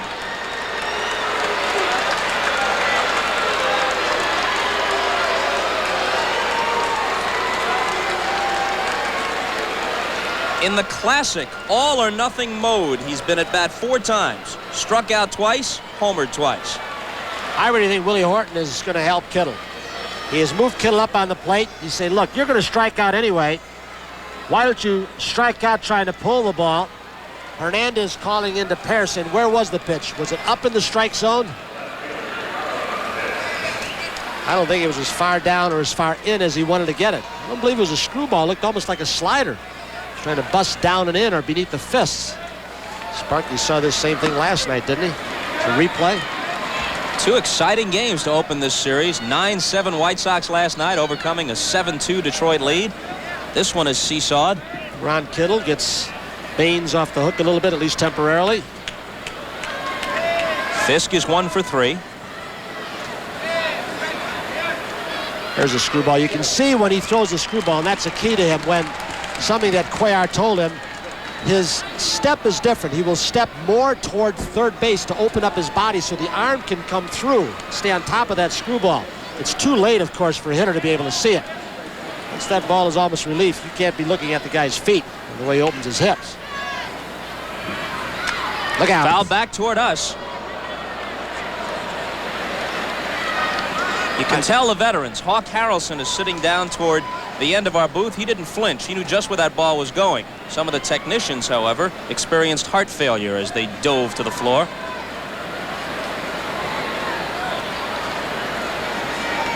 Still 0-2. Got him with a high fastball. Whoops. After Hernandez threw that ball, there was a wince on his face. What he did was, what he's learned to do is to disguise the screwball where he steps more toward third base. He opened up and threw the fastball. I saw a little pain on his face after he threw that pitch very hard. That's one thing he can do. You mentioned the vantage point from up here, so close to home plate. Best in the big leagues. can see expressions on players' faces. Bonilla bats from the right side. Whitaker came in this inning for Brookins and throws him out. But 2 runs come across on the second homer of the day by Kittle, and it's the White Sox turn to lead, 4-3. Hey, old buddy! My mower broke down. Mind if I borrow yours? Sure. Old buddy. Why is it that the grass is always greener wherever there's a John Deere lawnmower? Oh, you weren't around, so I helped myself. Because you can always depend on a John Deere lawnmower to keep running when others don't. It's got adjustable speed drive, a blade brake clutch, and a 2- or 4-cycle engine. Don't tell me. Your lawnmower's not working. I don't even own one. Nothing runs like a Deere. Being loved to party. So, we never miss a Mardi Gras, right, King? Right, Kong. Great music, great fun, and great folks. Hey, they appreciate the taste of a great beer, too. Because in New Orleans, they drink more Miller Lite than all the other light beers put together. Heck, it's the most popular light beer in the whole country. Okay, Ben, it's time to party. On with your head. All across America, there's only one light beer, Miller Lite. In my line of work, your insurance isn't on a piece of paper. It's up here, and it's in your equipment. With all the technology that's built into today's cars, I just don't trust mine to anything but AC filters. An AC oil filter can help protect your gasoline engine for up to 15,000 miles. An AC air filter, up to 30,000 miles. Never wait for trouble. Protect your car with AC filters. Now get rebates on AC filters. Call 1-800-AC-DELCO for a participating dealer.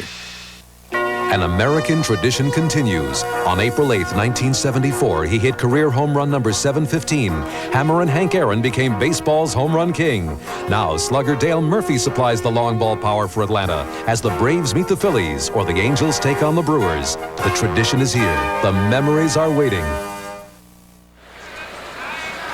As Hernandez walked off at the end of the 8th inning, top half of the 8th, you thought he was still laboring a bit. You know, he threw that one pitch, high fastball to Fisk. He winced. Don't know if he was still wincing after the home run off the bat of Ron Kittle, which gave the White Sox the lead. But he had some back problems last year. Everybody said he had a bad year last year, maybe 5 off weeks. It wasn't like the championship season where he was unhittable, indestructible, and all else. So now Dawley has a chance to protect the lead and be the winning pitcher. Pitchers of record now are Hernandez on the losing side and Dawley on the winning side. Coles, Herndon, and Parrish are the scheduled hitters. 3 right-handed batters. 2-1. Well, we have a chance during the last inning. We mentioned all the rookie power hitters. Canseco with Oakland, Will Clark with San Francisco, Incaviglia with Texas. 2-2. Is it true that you bet Pat Gillick, general manager at Toronto, $50 that Incaviglia in his rookie season would lead the American League in homers? That's part of the wager. We each took a couple guys. I also took Kirk Gibson as my number 2 choice. And Pat took Mr. Presley from up in Seattle, and I forgot who his other choice was. Incaviglia's going to hit some home runs. He's going to strike out, but boy, he is powerful. I think Incaviglia's father was in the 3I League the same year I was, way back in '55. Pat Sheridan's father, Art, was in Cedar Rapids. Dick Trzaskowski was there. A lot of us old-timers hung around a long time in the league. You're just starting out with Toledo. And a liner to center for a base hit. Coles with a leadoff single. Tying run is on. But when he hits out in that direction, he's able to wait just that split second longer. Veda Pinson has really helped Darnell Coles. If he can maintain a concentration level. Minor next here on NBC. Legends of Golf. See, Ralph Terry doesn't qualify for that, does he? He's in the senior circuit now. He turned 50. Well, Ralph Terry and Ken Harrelson, contemporaries as American League ball players who briefly took a fling at the PGA Tour, each of them.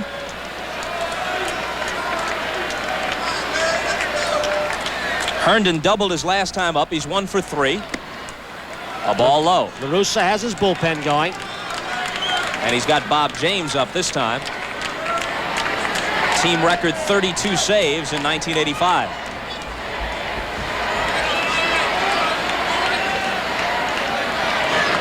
Talking about James, who has that great curveball and outstanding fastball. Terry Cooney, American League umpire, was behind the plate one game. I believe he pitched in Milwaukee a few days ago and said that James was throwing as hard as Goose Gossage in his prime that day.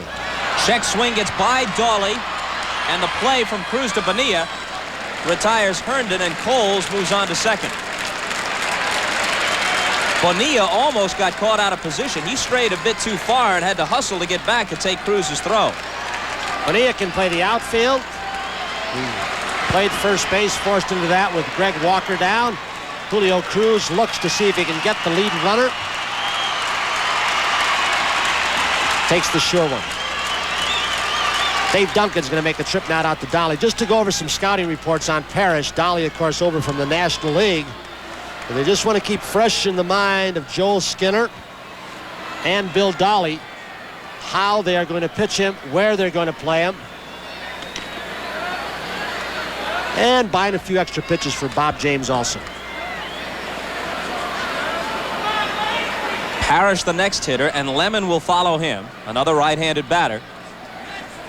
Then they get to Evans, who entered the game as a pinch hitter for Harper in the 7th and promptly homered to tie it.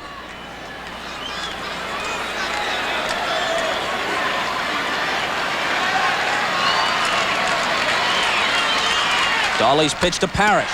In the air to deep left. Fisk back at the fence. And Coles will hold at second. Interesting how scouting reports and conferences can sometimes almost backfire.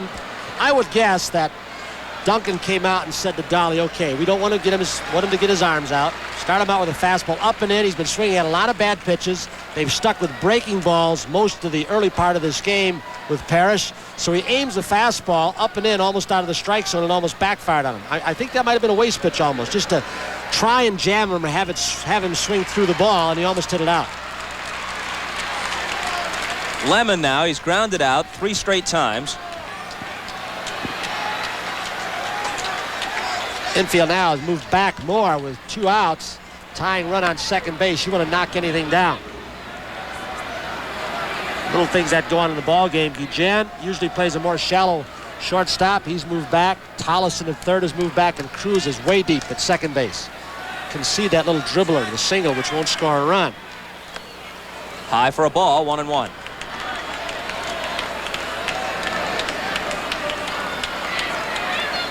Four-3 White Sox, bottom of the 8th.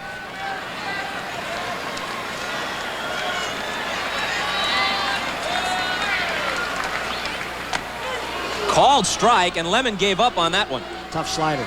Really late breaking and very quick breaking.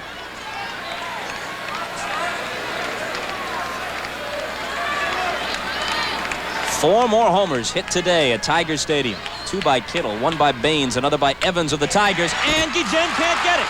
Here comes Coles. Fisk mishandles it, so any chance of cutting Coles down is gone, and the game is tied at 4. Coles running with the crack of the bat with 2 out. Fisk wouldn't have had much of a chance, even had he played it cleanly. So Lemon comes through with a game-tying single.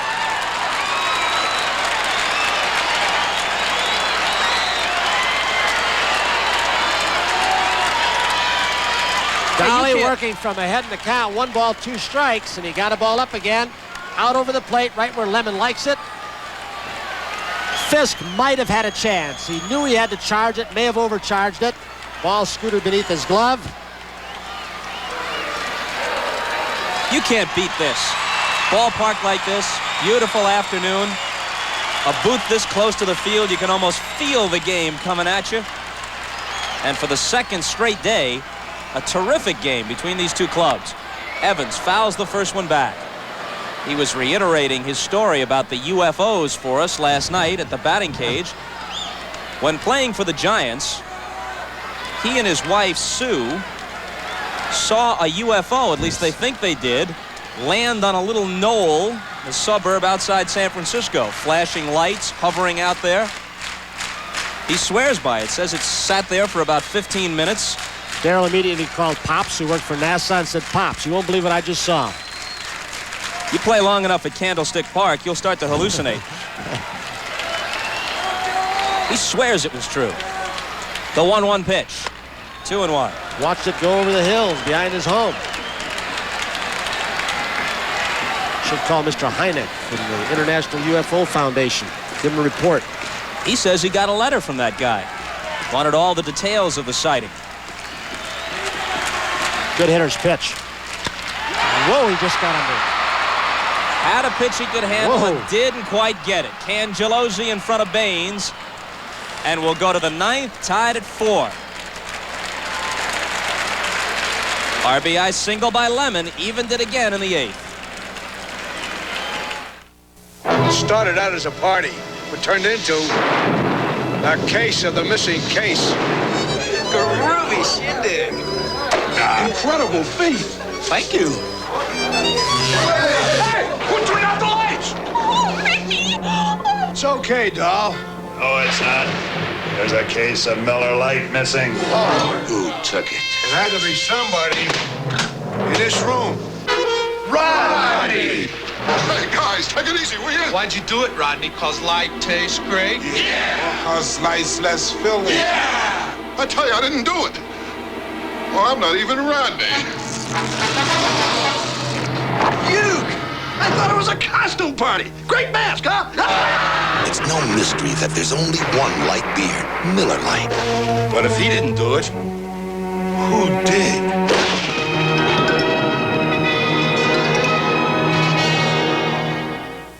The traditional vacation in the family car. Except one thing's changed. The family car. The new Ford Taurus. One car designed to meet all your driving needs, as well as the needs of those you're driving. Taurus. Now there's an American car that has exactly what we've been looking for. Taurus. Taurus for us. Have you driven a Ford lately? Paris in the spring. Tennis whites on red clay. Celebrate the French Open in June on NBC. Well, now I need to correct myself on a key detail of this Darrell Evans UFO sighting. His wife's name is not Sue, and where I got that idea, I don't know. His wife's name actually is LaDonna, but nonetheless, he and LaDonna insist that they saw a craft from another galaxy. Darrell strikes me as an extremely well-balanced, even-keel kind of guy, an articulate, bright fella. Candlestick will do it to you, as you said.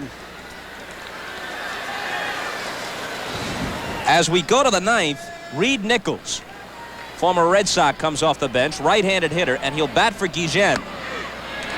And he'll take an off-speed pitch for a strike. They got him from the Red Sox for Tim Lawler a year ago.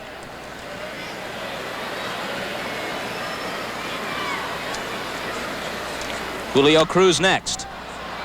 Soft fly ball into right field, and it's Sheridan. One out in the 9th. There are certain screwball pitchers that some managers believe are more hittable by left-handed hitters if it's a left-handed pitcher because it takes the screwball away. Some felt that about Louis Arroyo. Even Tug McGraw late in his career when he wasn't throwing quite as high. But it's not hard, but it's not true with a guy like Hernandez because he's got such other good breaking stuff, slider and curve, and also a lot of action on his fastball. Cruz bats now from the right side. We mentioned all the switch hitters on the Chicago roster, 7 of them. They've got 2 good prospects at the AA level at Birmingham, and they're both switch hitters. A third baseman named Dave Cochran that Harrelson just raves about. Terrific power. And Carl Yastrzemski's son Mike, who was cut loose by the Atlanta organization, and the White Sox can't figure out why. He's a switch hitting outfielder, and they feel he's a legitimate prospect, Mike Yastrzemski. 1-1 pitch. 1-2. Something is wrong with Hernandez. He just winced again. I don't know if it's the lower back bothering him again, but after he threw that pitch, he had trouble coming back out of the crouch of his follow-through. Taking more time between pitches now.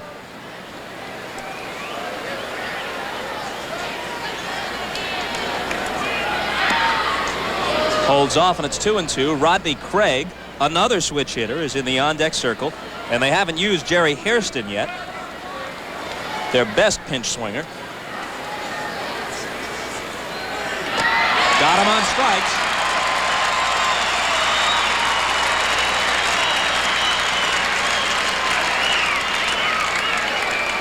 Watch Willie Hernandez. Don't know if you can tell it on every pitch. Over the top with a screwball. See, now he grabbed his left knee right there.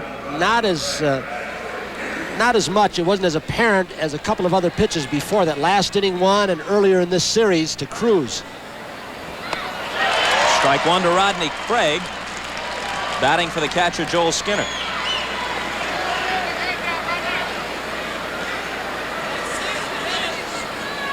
La Russa has said that Carlton Fisk will not start a game at catcher all season, but he could use him and says he will on occasion late in the game or in extra innings. Now Craig, who's batting for Skinner here, can play the outfield. So it's possible that Craig could go to left and Fisk could come in and catch. Reed Nichols can also play the outfield, and he used him as a pinch hitter earlier in the inning for Guillen. 1-2. If he's hurt, he hasn't lost a whole lot of his fastball, if anything. I haven't really seen him throw the screwball yet since he winced last inning. Stuck pretty much with hard stuff. I think it's his lower back. Problem that he had last year. He hurt it going after a ball up at Exhibition Stadium.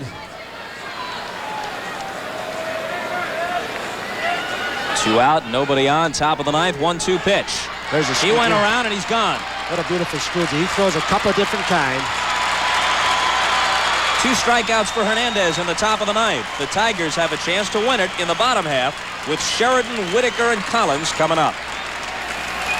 Tom Seaver's 300th game winner was a great pitch. Ooh, that's not a bad pitch either. That's why I love golf. It gives me a chance, unlike the American League, to hit the old long ball, top flight, the longest ball. When I step up to the tee and swing away at a top flight, it feels as good as hitting a grand slam, I guess. Top Flight XL, Top Flight Plus, the longest balls. Who said pitchers can't hit? At his last tune-up, Jim McGill forgot to change something very important, his engine belts. After 4 years, belts can break anytime. So don't take chances. Next tune-up, get Gates belts. More mechanics install Gates and more people rely on them than any other belt made. Remember, if your car's 4 years old, get Gates before it's too late.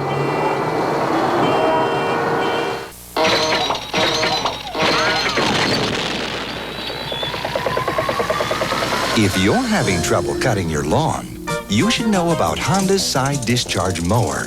It's easy to start, it's lightweight, so it's easy to use, and it's built so well it may be the last lawnmower you ever buy.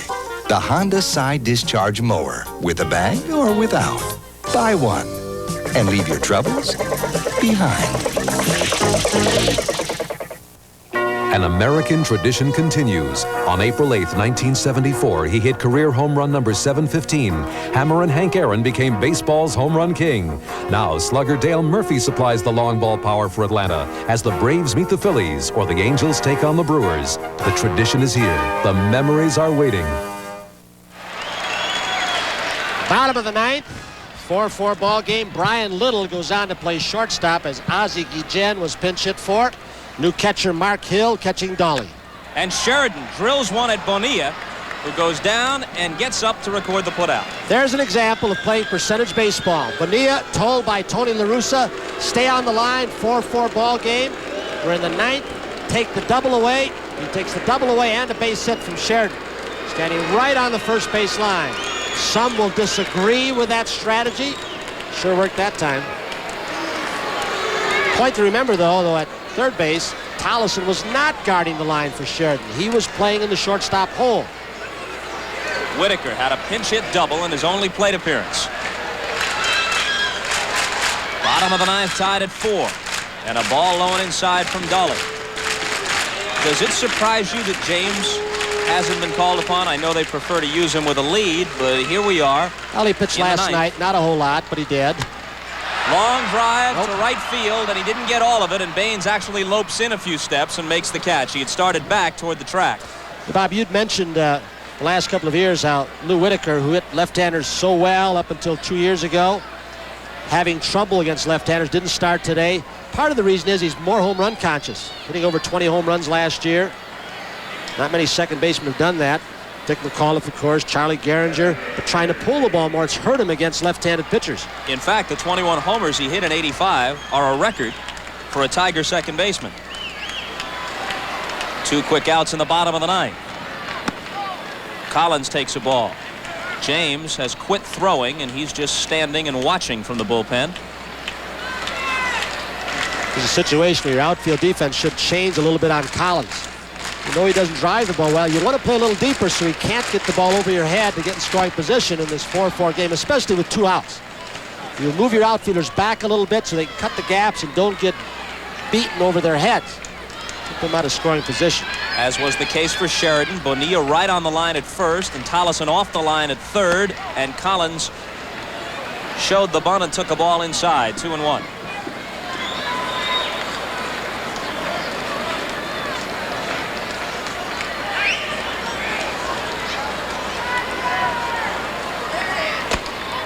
Three balls and a strike.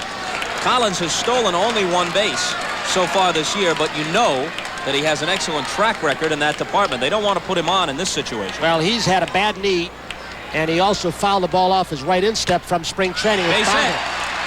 He's not running like he did last year or the year before. His legs are hurt. See if he can try it now with Trammell. If Trammell may take a pitch, try and give him a chance to steal. A 2-out single by Collins is the 12th hit for the Tigers. The White Sox have 7, but 3 of their 7 are homers. Trammell is 1 for 4. Here comes Tony La Russa. He's got Bob James ready with that great fastball and outstanding curve. Assume he's going to make the move in this 4-4 ball game. Yep. He's already set the signal down to Mo Grabowski. So that does it for Dolly with the potential winning run at first base and 2 out of the bottom of the 9th. In a 4-all game, here comes Bob James. For every man who wears Brute, there's a woman who loves what he smells like. Because there's something about Brute that's nice to be close to. And nobody knows that better than a woman. Brute. It smells like a man. Hello? Honey, I was just thinking about you. Brute. It smells like a man. Who took the case of Miller Lite? Well, everyone had a motive. Because light tastes great? Yeah. Or because light's less filling. I know who did it, and that's your first clue. It's no mystery that there's only one light beer, Miller Lite. Who took the case of Miller Lite? I got another clue for you. I know for certain the culprit drinks light because it tastes great. But I know it wasn't me. It's no mystery that there's only one light beer, Miller Lite. They were asking for trouble when they asked me to test ride Monroe's gas Magnum shocks on my pickup. Truck's only a couple years old, it rides fine. I only break half a dozen eggs a day. But I gotta tell you, with the gas Magnums, my truck rode a lot better. But I still broke an egg. See that little crack right there? See? Save during the Monroe Best Ride sale. Plus, get a $6 cashback bonus on every pair of Gas Magnum shocks you buy. There's a time to think about life insurance, and State Farm is there. I'm State Farm agent Mike Callen. The biggest reasons young parents start thinking about life insurance are kids.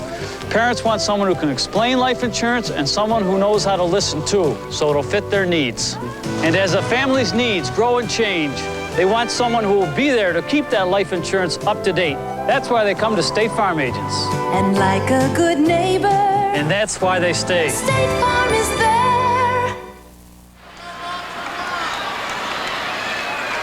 Trammell steps in against Bob James. 2 outs, bottom of the 9th, and Collins chased back. James has a save in each of his last 3 appearances after a bad start.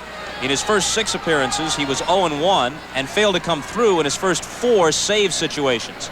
He's righted himself now, though. Last year, a team record 32 saves, and he walked just 23 hitters in 110 innings pitched. Combine that with the fact that his career average is about a strikeout per inning worked. It's a terrific ratio. First one to Trammell. Inside and high.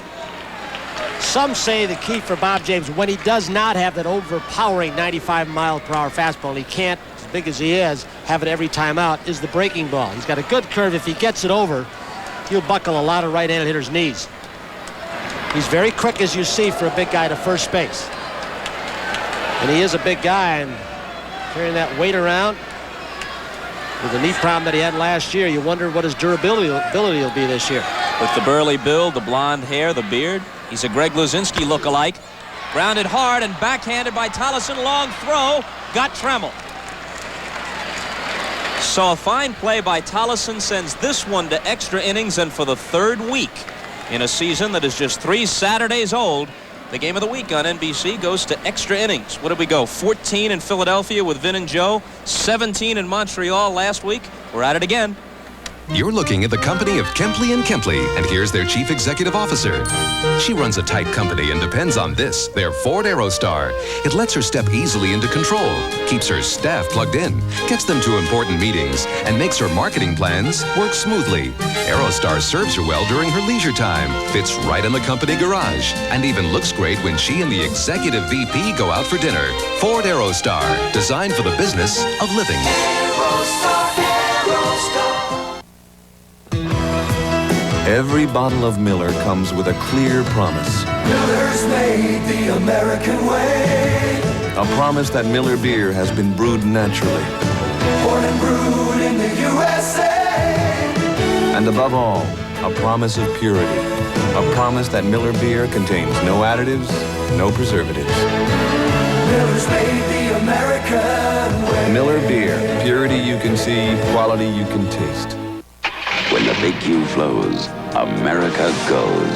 Hey, that truck runs, a Fisher & Son doesn't. Only gets the big Q. Quaker State. Well, you can depend on number one. Fuel pop, they start with Pennsylvania grade crude. Nothing like Quaker State. It's a one-of-a-kind formula. Stable viscosity, keeps the oil flowing, protecting, no matter what. No substitute for quality. I got 2 great partners. Quaker State. The big Q stands for quality. Always has, always will. Bob Costas and Tony Kubek at Tiger Stadium in Detroit. We go to the 10th, tied at 4, and the 2 aces have the game in their hands right now. Bob James for the White Sox and Willie Hernandez for the Tigers. Interesting to see the first 2 hitters, Cangelosi and Tollison, a couple of switch hitters. They try and bunt. It'll bring Darnell Coles in tight, I know that. Cangelosi is an exciting young player. If he can hit 240, 250 and have a high on-base percentage, he's going to help this White Sox team. And that's just about what he's doing now. 15 walks for the season. The on-base percentage is over 400. The batting average around 240 coming in. Well, he can steal. He'll get in scoring position in a hurry. Fouls the first one back. Cangelosi, Tollison, and Baines.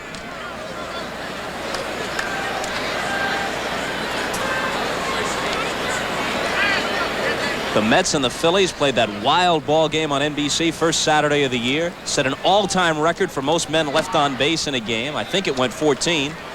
A week ago, we sat at Fenway Park, White Sox and Red Sox. Never got on the air as the first game of what was supposed to be a doubleheader. Cardinals and Expos went 17 innings. Jay Randolph and Joe Morgan worked overtime. Cardinals eventually won it in 17. Can Cangelosi go? You bet. 1-2. Like Fernando Valenzuela and most pitchers who have complete mastery of the screwball, Hernandez will throw one that goes straight down, one that will run away from the right-handed hitter. He will throw it at several different speeds. That wasn't his hard one yet. He may throw that now. Not hit well, but hit in a good place. A little soft line drive, and Cangelosi with the speed has a leadoff double.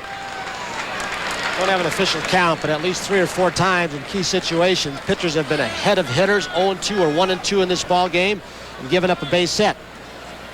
Hernandez threw a ball that almost bounced to Cangelosi the pitch before he went after. This screwball wasn't a bad one, but he got it up a little bit. The little guy stuck with it. And now taking no chances with the signs, Doug Rader comes down out of the third base coach's box and talks with Wayne Tollison. And out comes Sparky Anderson to run by a few trick plays. The bunt situation. Is he going to have Coles charging? And Trammell coming to third, which would be awfully difficult to do with Cangelosi with that speed. He could beat his shortstop to third base. Is he going to try and pick off? Sparky just wants to make certain. You can see with the rule the way it is in the American League, where you can have one infielder, a catcher, and a manager along with a pitcher. New little gimmick that's come out as we look at Cangelosi. The other infielders come in, but they don't come on the dirt surface. And they just speak loudly. Yeah. Why did it take so long to think of that? That isn't the most subtle maneuver. I don't know. I mean, heck, you coached down at Toledo. Why don't you find those little things out? I tried to bring some fresh, creative ideas to our national pastime, but my stay was too brief with the Hens. For a left-handed pitcher, if you get the ball down the third base line, you know that's the direction that Hernandez is falling off and will be breaking. You almost want to bunt to first base. Tollison is sent spinning away. The one thing you want your pitcher to do, and that was it. Try and bust the fastball up and in. Try and get the pop-up, or at least the foul off. That pitch wasn't that close to him. And just leaning out over the plate with a head in the strike zone. Baines and Kittle are waiting. Baines on deck and Kittle to follow. They will probably have Hernandez and Evans try and cover the entire area in front of home plate. 2-0 now. With Hernandez and James in the ballgame, each bullpen is quiet. Nobody throwing for either team. Interesting to see if, and I suspect this, that Willie Hernandez is having some lower back problems, how well he'll be able to get off the mound. In the event he's still bunting, which I think he is. Takes a strike, 2-1.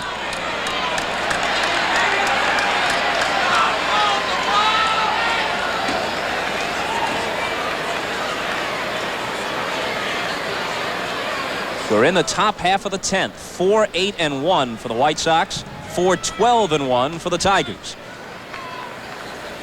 Always got to be aware of Tony La Russa putting a switch on and letting him hit. It's funny. Fouls it back. So let's see if they keep the bunt on with 2 strikes now. I would doubt it. Doug Rader, the former Rangers manager.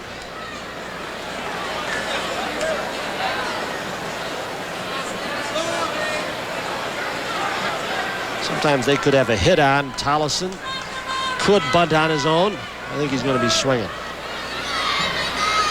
Cangelosi at second with nobody out. Swinging away and striking out. What a job of pitching Hernandez did after falling behind.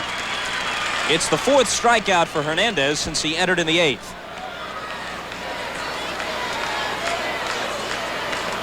Now he'll have to face Baines and Kittle. When he came in, Baines was the first man he faced in the 8th inning. With Tollison at first and nobody out, Baines tried to surprise with a bunt, and Hernandez got the force at second. But the next man, Kittle, hit his 2nd homer of the game. In the dirt for a ball. That gave the White Sox a 4-3 lead. Briefly, Chet Lemon tied it up with a base hit in the bottom half of the 8th, an RBI single, and that's where we stand now in the 10th, 4-4.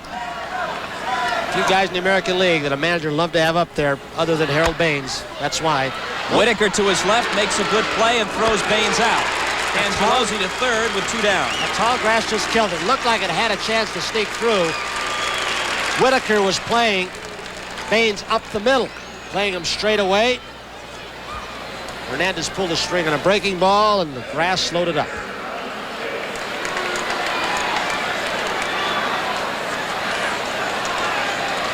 Whitaker and Trammell in the middle of the diamond are as good at and adept as positioning as anybody. Neither has brilliant speed. The fielders have been able to relax with Kittle at the plate today. Struck out twice, homered twice. Grounded to third. Coles has time. High throw, but Evans hauls it in and stays on the bag. Cangelosi opens with a double. He's stranded at third, as it turns out. We go to the bottom of the 10th. Still tied at 4.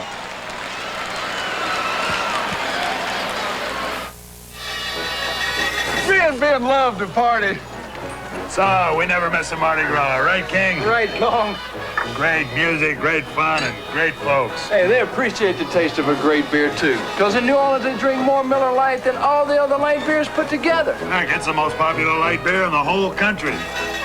Okay, Ben, it's time to party. On with your head. All across America, there's only one light beer, Miller Lite.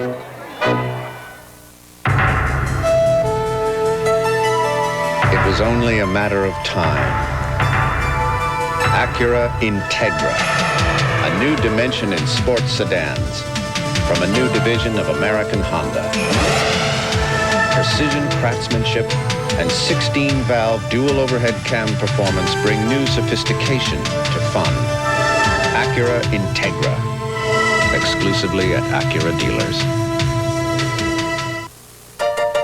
Right now, your body's thirsty for more than water. You work your one and only body like you never have before. Quench it, Gatorade is thirsty.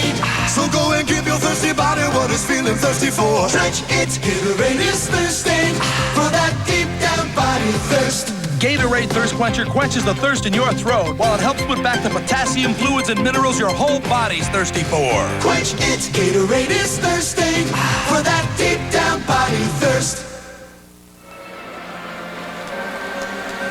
The shadows creep halfway across the pitcher's mound at Tiger Stadium. Moving past 4 in the afternoon and moving to the bottom of the 10th. Darnell Coles, Larry Herndon, and Lance Parrish, the scheduled hitters. Sparky Anderson, Tony La Russa, and Sparky doesn't want to extend Willie Hernandez too far in this ball game, so he's got his bullpen up. La Russa's got his ace there. He didn't want to push him too far either this early in the season. One of the nice greatest, warm day, so nice to pitch in. One of the greatest players Sparky Anderson ever had, seated off to our left. Johnny Bench will work the game tomorrow for ABC with Don Drysdale. Sparky says now in retrospect, I let him catch too much. I should have given him more days off, maybe played him at first base occasionally. But of course, with that old Reds club and no DH in the National League, every position was manned by an all-star, so what are you going to do? There's no place to move a guy you want to rest. You just got to sit him. Sparky not a big lover of the DH, but he said it will give me a chance to do with Parrish, DH him, or play him at first base, but especially DH him, something I could not do with the bench. 2-1 pitch to Coles. 3 balls and a strike to Coles, leading off in the bottom of the 10th. How does it affect a team? Or is it just media hype? When a manager appears to be on the ropes and all that speculation is in the newspapers, does it have some kind of psychological effect where guys say, I'm not going to have to put out as much for this guy as I ordinarily would. He might not be here so long. I think if it smolders much longer, it might have an effect. But I think really, Tony La Russa is a very feisty guy, as everybody knows by now. He's very outspoken, very candid. Shallow right, Baines. 1 out. But I think that the players on the White Sox team have a deep, abiding respect for his baseball ability, his approach man-to-man, how he tells them what he expects. They may not like it, but I think there's a deep respect for Tony La Russa by his players. I think players now, to answer your question more directly, realize it's the nature of the game. If the team is losing, the old thing, you can't fire 25 players, the manager's going to go. 24 these days. James to Herndon for ball 1. La Russa realizes it's the nature of the game, too. I asked him about it last week in Boston. He said, it's legitimate, all this speculation. I understand it's part of the job, and I also understand that some criticism of me is well taken. Swing and a miss, 1-1. Now, that's a fairly candid comment. You don't hear that sort of thing that often. He says, look, I have read post-game criticisms of moves that I've made, and I've said, if I don't agree with that 100%, at least I see that point of view. It's arguably true. Hit to short. Little, who replaced Guillen, throws Herndon out. One of Tony La Russa's great defenders, Raleigh Heeman. Now that the Hawk has become executive vice president, Hawk Harrelson. Heeman, some thought, saved La Russa's job at least once or twice before. Raleigh Heeman could any day now, it could be announced, end up in the Commissioner of Baseball's office. Executive capacity there. Well, Jerry Reinsdorf, one of the 2 principal owners, along with Eddie Einhorn, was quoted only a year ago as saying, I don't know of a better manager than Tony La Russa. But strange things happen. Parrish with 2 out on the bottom of the 10th takes a ball. So far, Bob James has not had his crackling fastball, not throwing it that hard. Don Drysdale worked with him on a changeup this spring, the old Dodger chain, where you pull the shade down. That's the technique they talk about. That dead front leg kind of changed, but they said it hurt James' arms, or he did, so he stopped throwing it. He didn't throw the ball that hard yet, and this is a great pitch for Parrish right here. The 2-0 is a called strike, 2-1. Parrish had 28 homers a year ago. A career high 33 the season before that, so he can end it right here if he gets his pitch.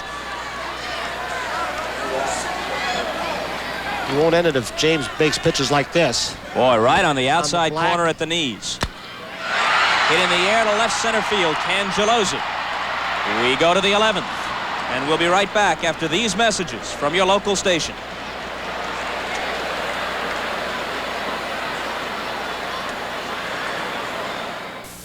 In a battle of wills, the enemy has become the babysitter. Now someone different has arrived with some cute surprises of her own. Amazing stories.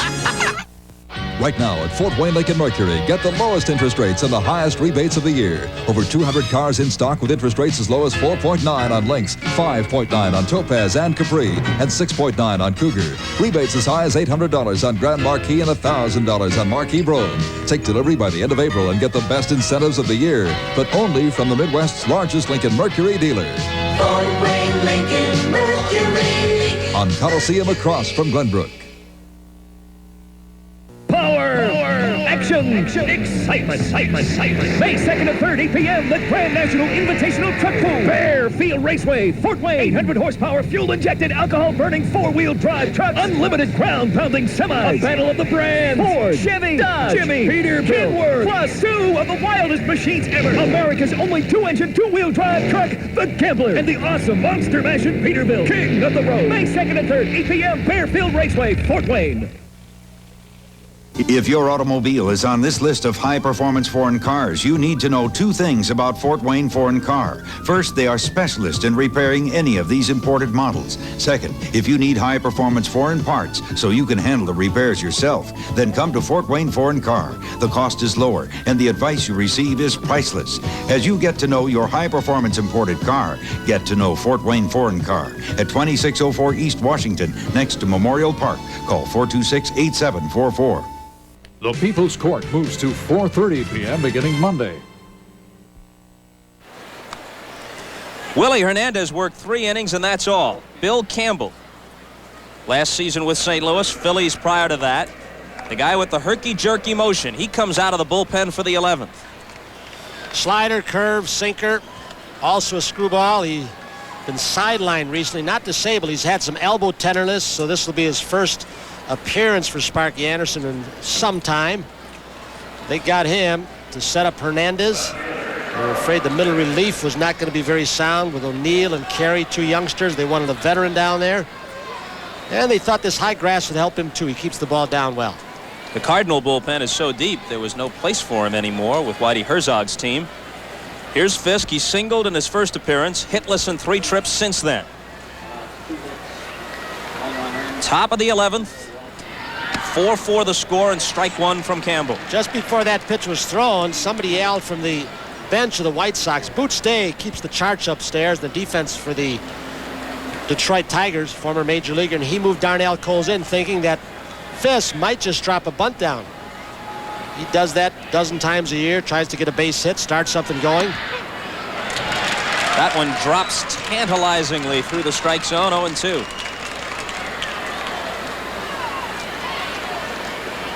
Now with 2 strikes, Coles moves back at third base. If somebody gets on against Campbell, how easy is he to run against with that motion? I know he modifies it out of the stretch, but it's still somewhat elongated.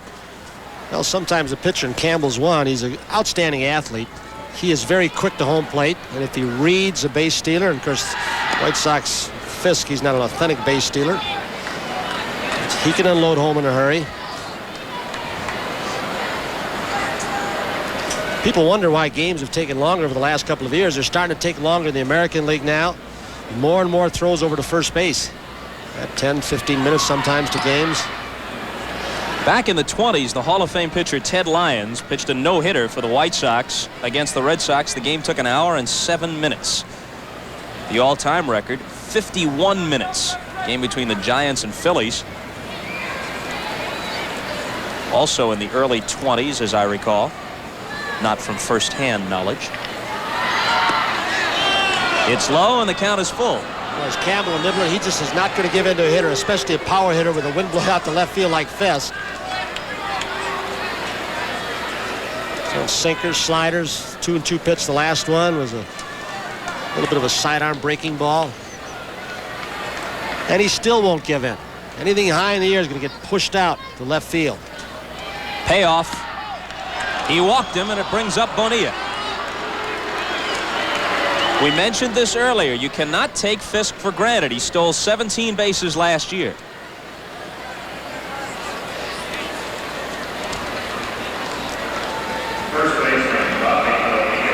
You would think with Bonilla up from the left side, this may be a bunt situation, but remember, Little is hitting next, then Cruz, and they are not run producers, so La Russa may let him hit away and try and pull the ball through that gap between Whitaker and Evans. I would.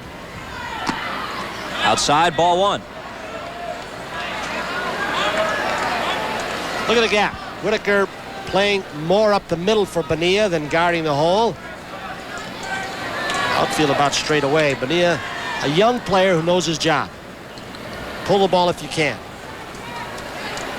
There goes Fisk. Swing and a miss. Throw from Parrish. He stole it. That high leg kick you talked about just a moment ago.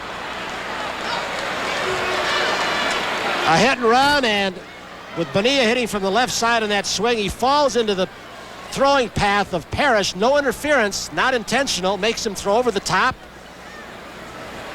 And the ball rides a little bit high, but Fisk would have had it stolen anyway. Now the assignment for Bonilla is clearer still. Pull the ball, get it on the ground to the right side if you can. Campbell will probably run something away. Fastballs, but he has the option to drag bunt on his own. He doesn't drag. He squares the straight-out sacrifice, and he's going to be safe. Campbell thought about a play at third, and I don't think he had much of a chance there. He had him. We disagree, but Campbell is such a good athlete. I thought he made a good throw, but he made a very fundamental mistake. Something that he knows. He's been in the big leagues for more than a dozen years. He tries to pick the ball up when it's still rolling with his glove hand and just squashes it into the turf. Now Sparky says, boys, come on in. Billy Muffett to the left of your screen, the pitching coach. It's been tough for Billy Muffett. He's had to replace Roger Craig, retired for 1 year, now managing San Francisco. And a guy with outstanding bat control, Brian Little. Great punter. The ruling is sacrifice for Bonilla, error for Campbell. And Little, who replaced Gujan at shortstop, bats with first and third and nobody out. Top of the 11th. That's tough. You know, an error. I can see why they might think of it, but if he comes up throwing, it's a bang-bang play at third, a tag play. How's he going to throw all the way back to first base from right on the third base line and get Bonilla batting from the left side?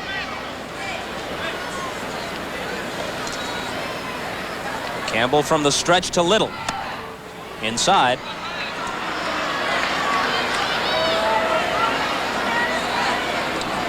It's an attractive situation on the right side of the diamond for Little. Not only is Whitaker pulled in at second base, but Evans is holding Bonilla.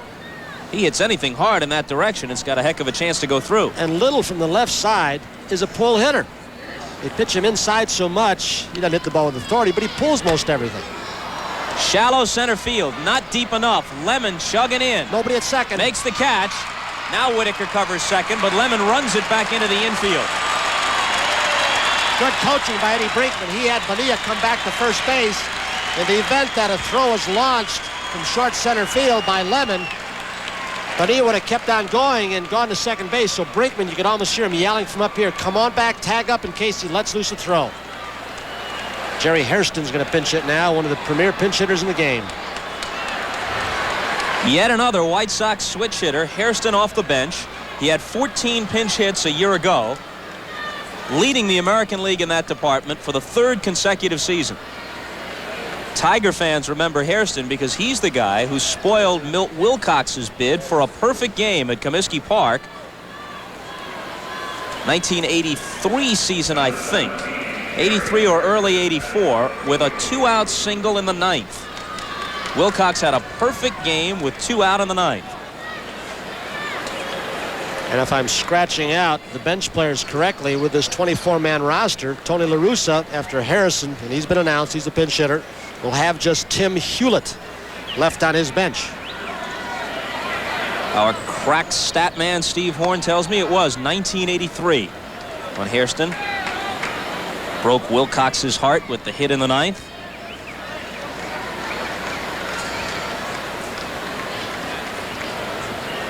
So Fisk at third and Bonilla at first with one out now in the 11th. And the infield back for the DP. I'd be surprised if the runner isn't started here. One out, Hairston gets his bat on the ball, and they're trying to find out that. That play is so old now. Doug Bird started that way back with the Kansas City Royals years ago. It's caught on, but they were just trying to find out if Bonilla was going to be on the move. Hit and run was in order. Not going, and a called strike. Steve Busby also did that play well for Kansas City. Hairston at the plate, and Mark Hill, who replaced Joel Skinner at catcher, is the on-deck hitter. Campbell, the veteran, great years with Minnesota and then with the Red Sox, on to the Cubs, the Phillies, and Cardinals.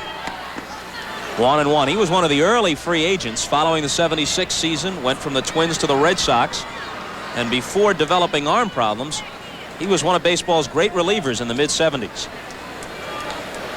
Here's where a catcher has to be very, very alert and on his toes. With that screwball, you can't afford to let it bound by you and let that run score off third.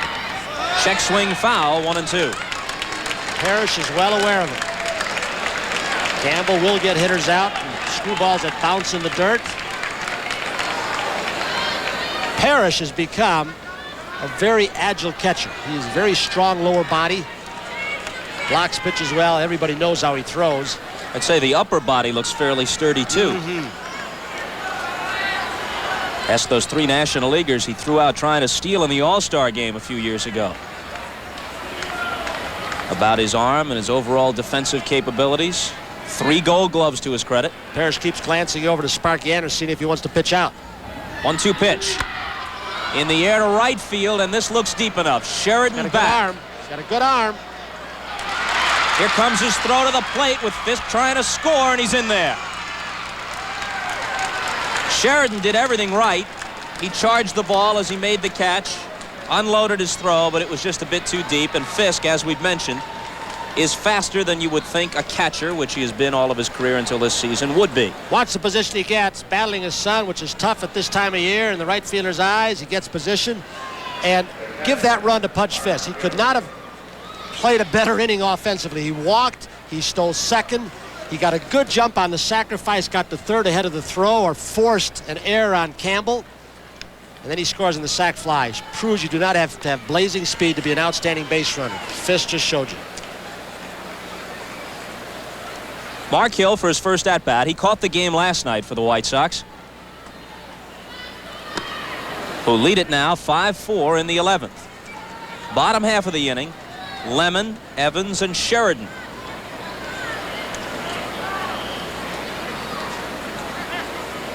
All of whom can reach the seats, especially here, especially the left-handed batters. I think it's interesting. Hawk Harrelson going out, get some speed. Cangelosi, Tollison.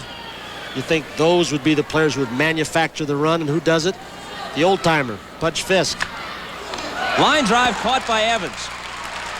Hill consciously took a shot at that side, but he hit it right at Evans.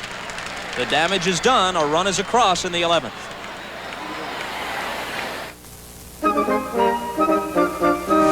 Companies, you know them all. They believe in liberty, Liberty Mutual Insurance. Businesses that started small Depend on us for their protection, because we know insurance.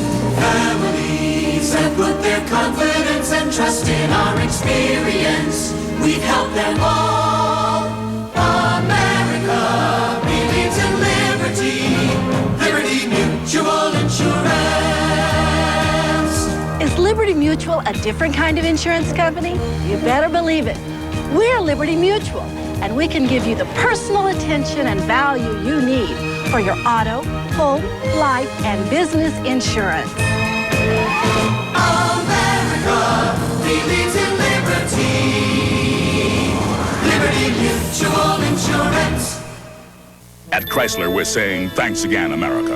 And we're saying it with $500 or $1,000 cash back on the cars that took on and beat the world's best. The Baron GTS. It outperformed Europe's luxury performance sedans BMW 528e and Mercedes 190e. Laser XT. In slalom and cornering, it outhandled one of the world's great handling sports cars, Porsche 944. We say thanks again, America. And we're backing those warm sentiments with $500 or $1,000 cold cash.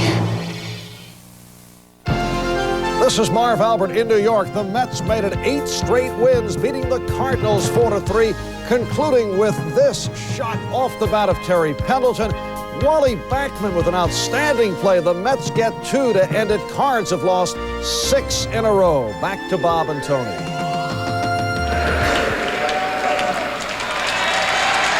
Julio Cruz was pinch hit for, and Jerry Hairston delivered the sacrifice fly for the go-ahead run. Now Tim Hewlett comes in to play second base, and all the position players have been used by Tony La Russa. He has pitchers left, but no position players, as Lemon fouls one back on James' first pitch at the bottom of the 11th.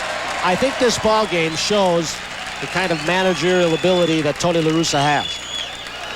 He got just enough out of Floyd Bannister, even though he may have hurt his knee, the report we got. He babied it along, got him through 1 inning. Schmidt, even though he got hit a little bit, got enough from him, and then got enough from Dolly to get to his stopper, James, for a few innings. Russa's managed an outstanding job. Today, no telling what'll happen, but if he does get fired, rumors keep going on, he'll have a job, maybe not this year, but in the near future. Off-speed pitch drops in for a strike, going 2 to Lemon. If they win this ball game, the White Sox, that's 4 in a row, isn't it, after a rough start? Boy, they still got a ways to go to get back up to 500. They went in 5 wins, 10 losses today. Bounce to third, it's Tollison. 1 out.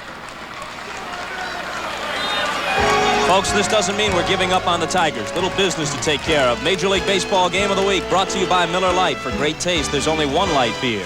By Honda Power Equipment, lawnmowers, lawn tractors, and portable generators made to last. By Armor All, it's the finishing touch every time you wash your car. And by AC Delco, the smart parts.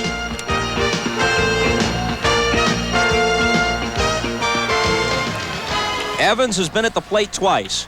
He's homered as a pinch hitter and then flied to center. Takes a strike. The White Sox scored what could be the winning run without benefit of a hit in the top of the 11th. Fisk worked a walk on a 3-2 pitch, stole second, took third when Bonilla sacrificed, and Campbell kicked the ball, and Bonilla was safe at first.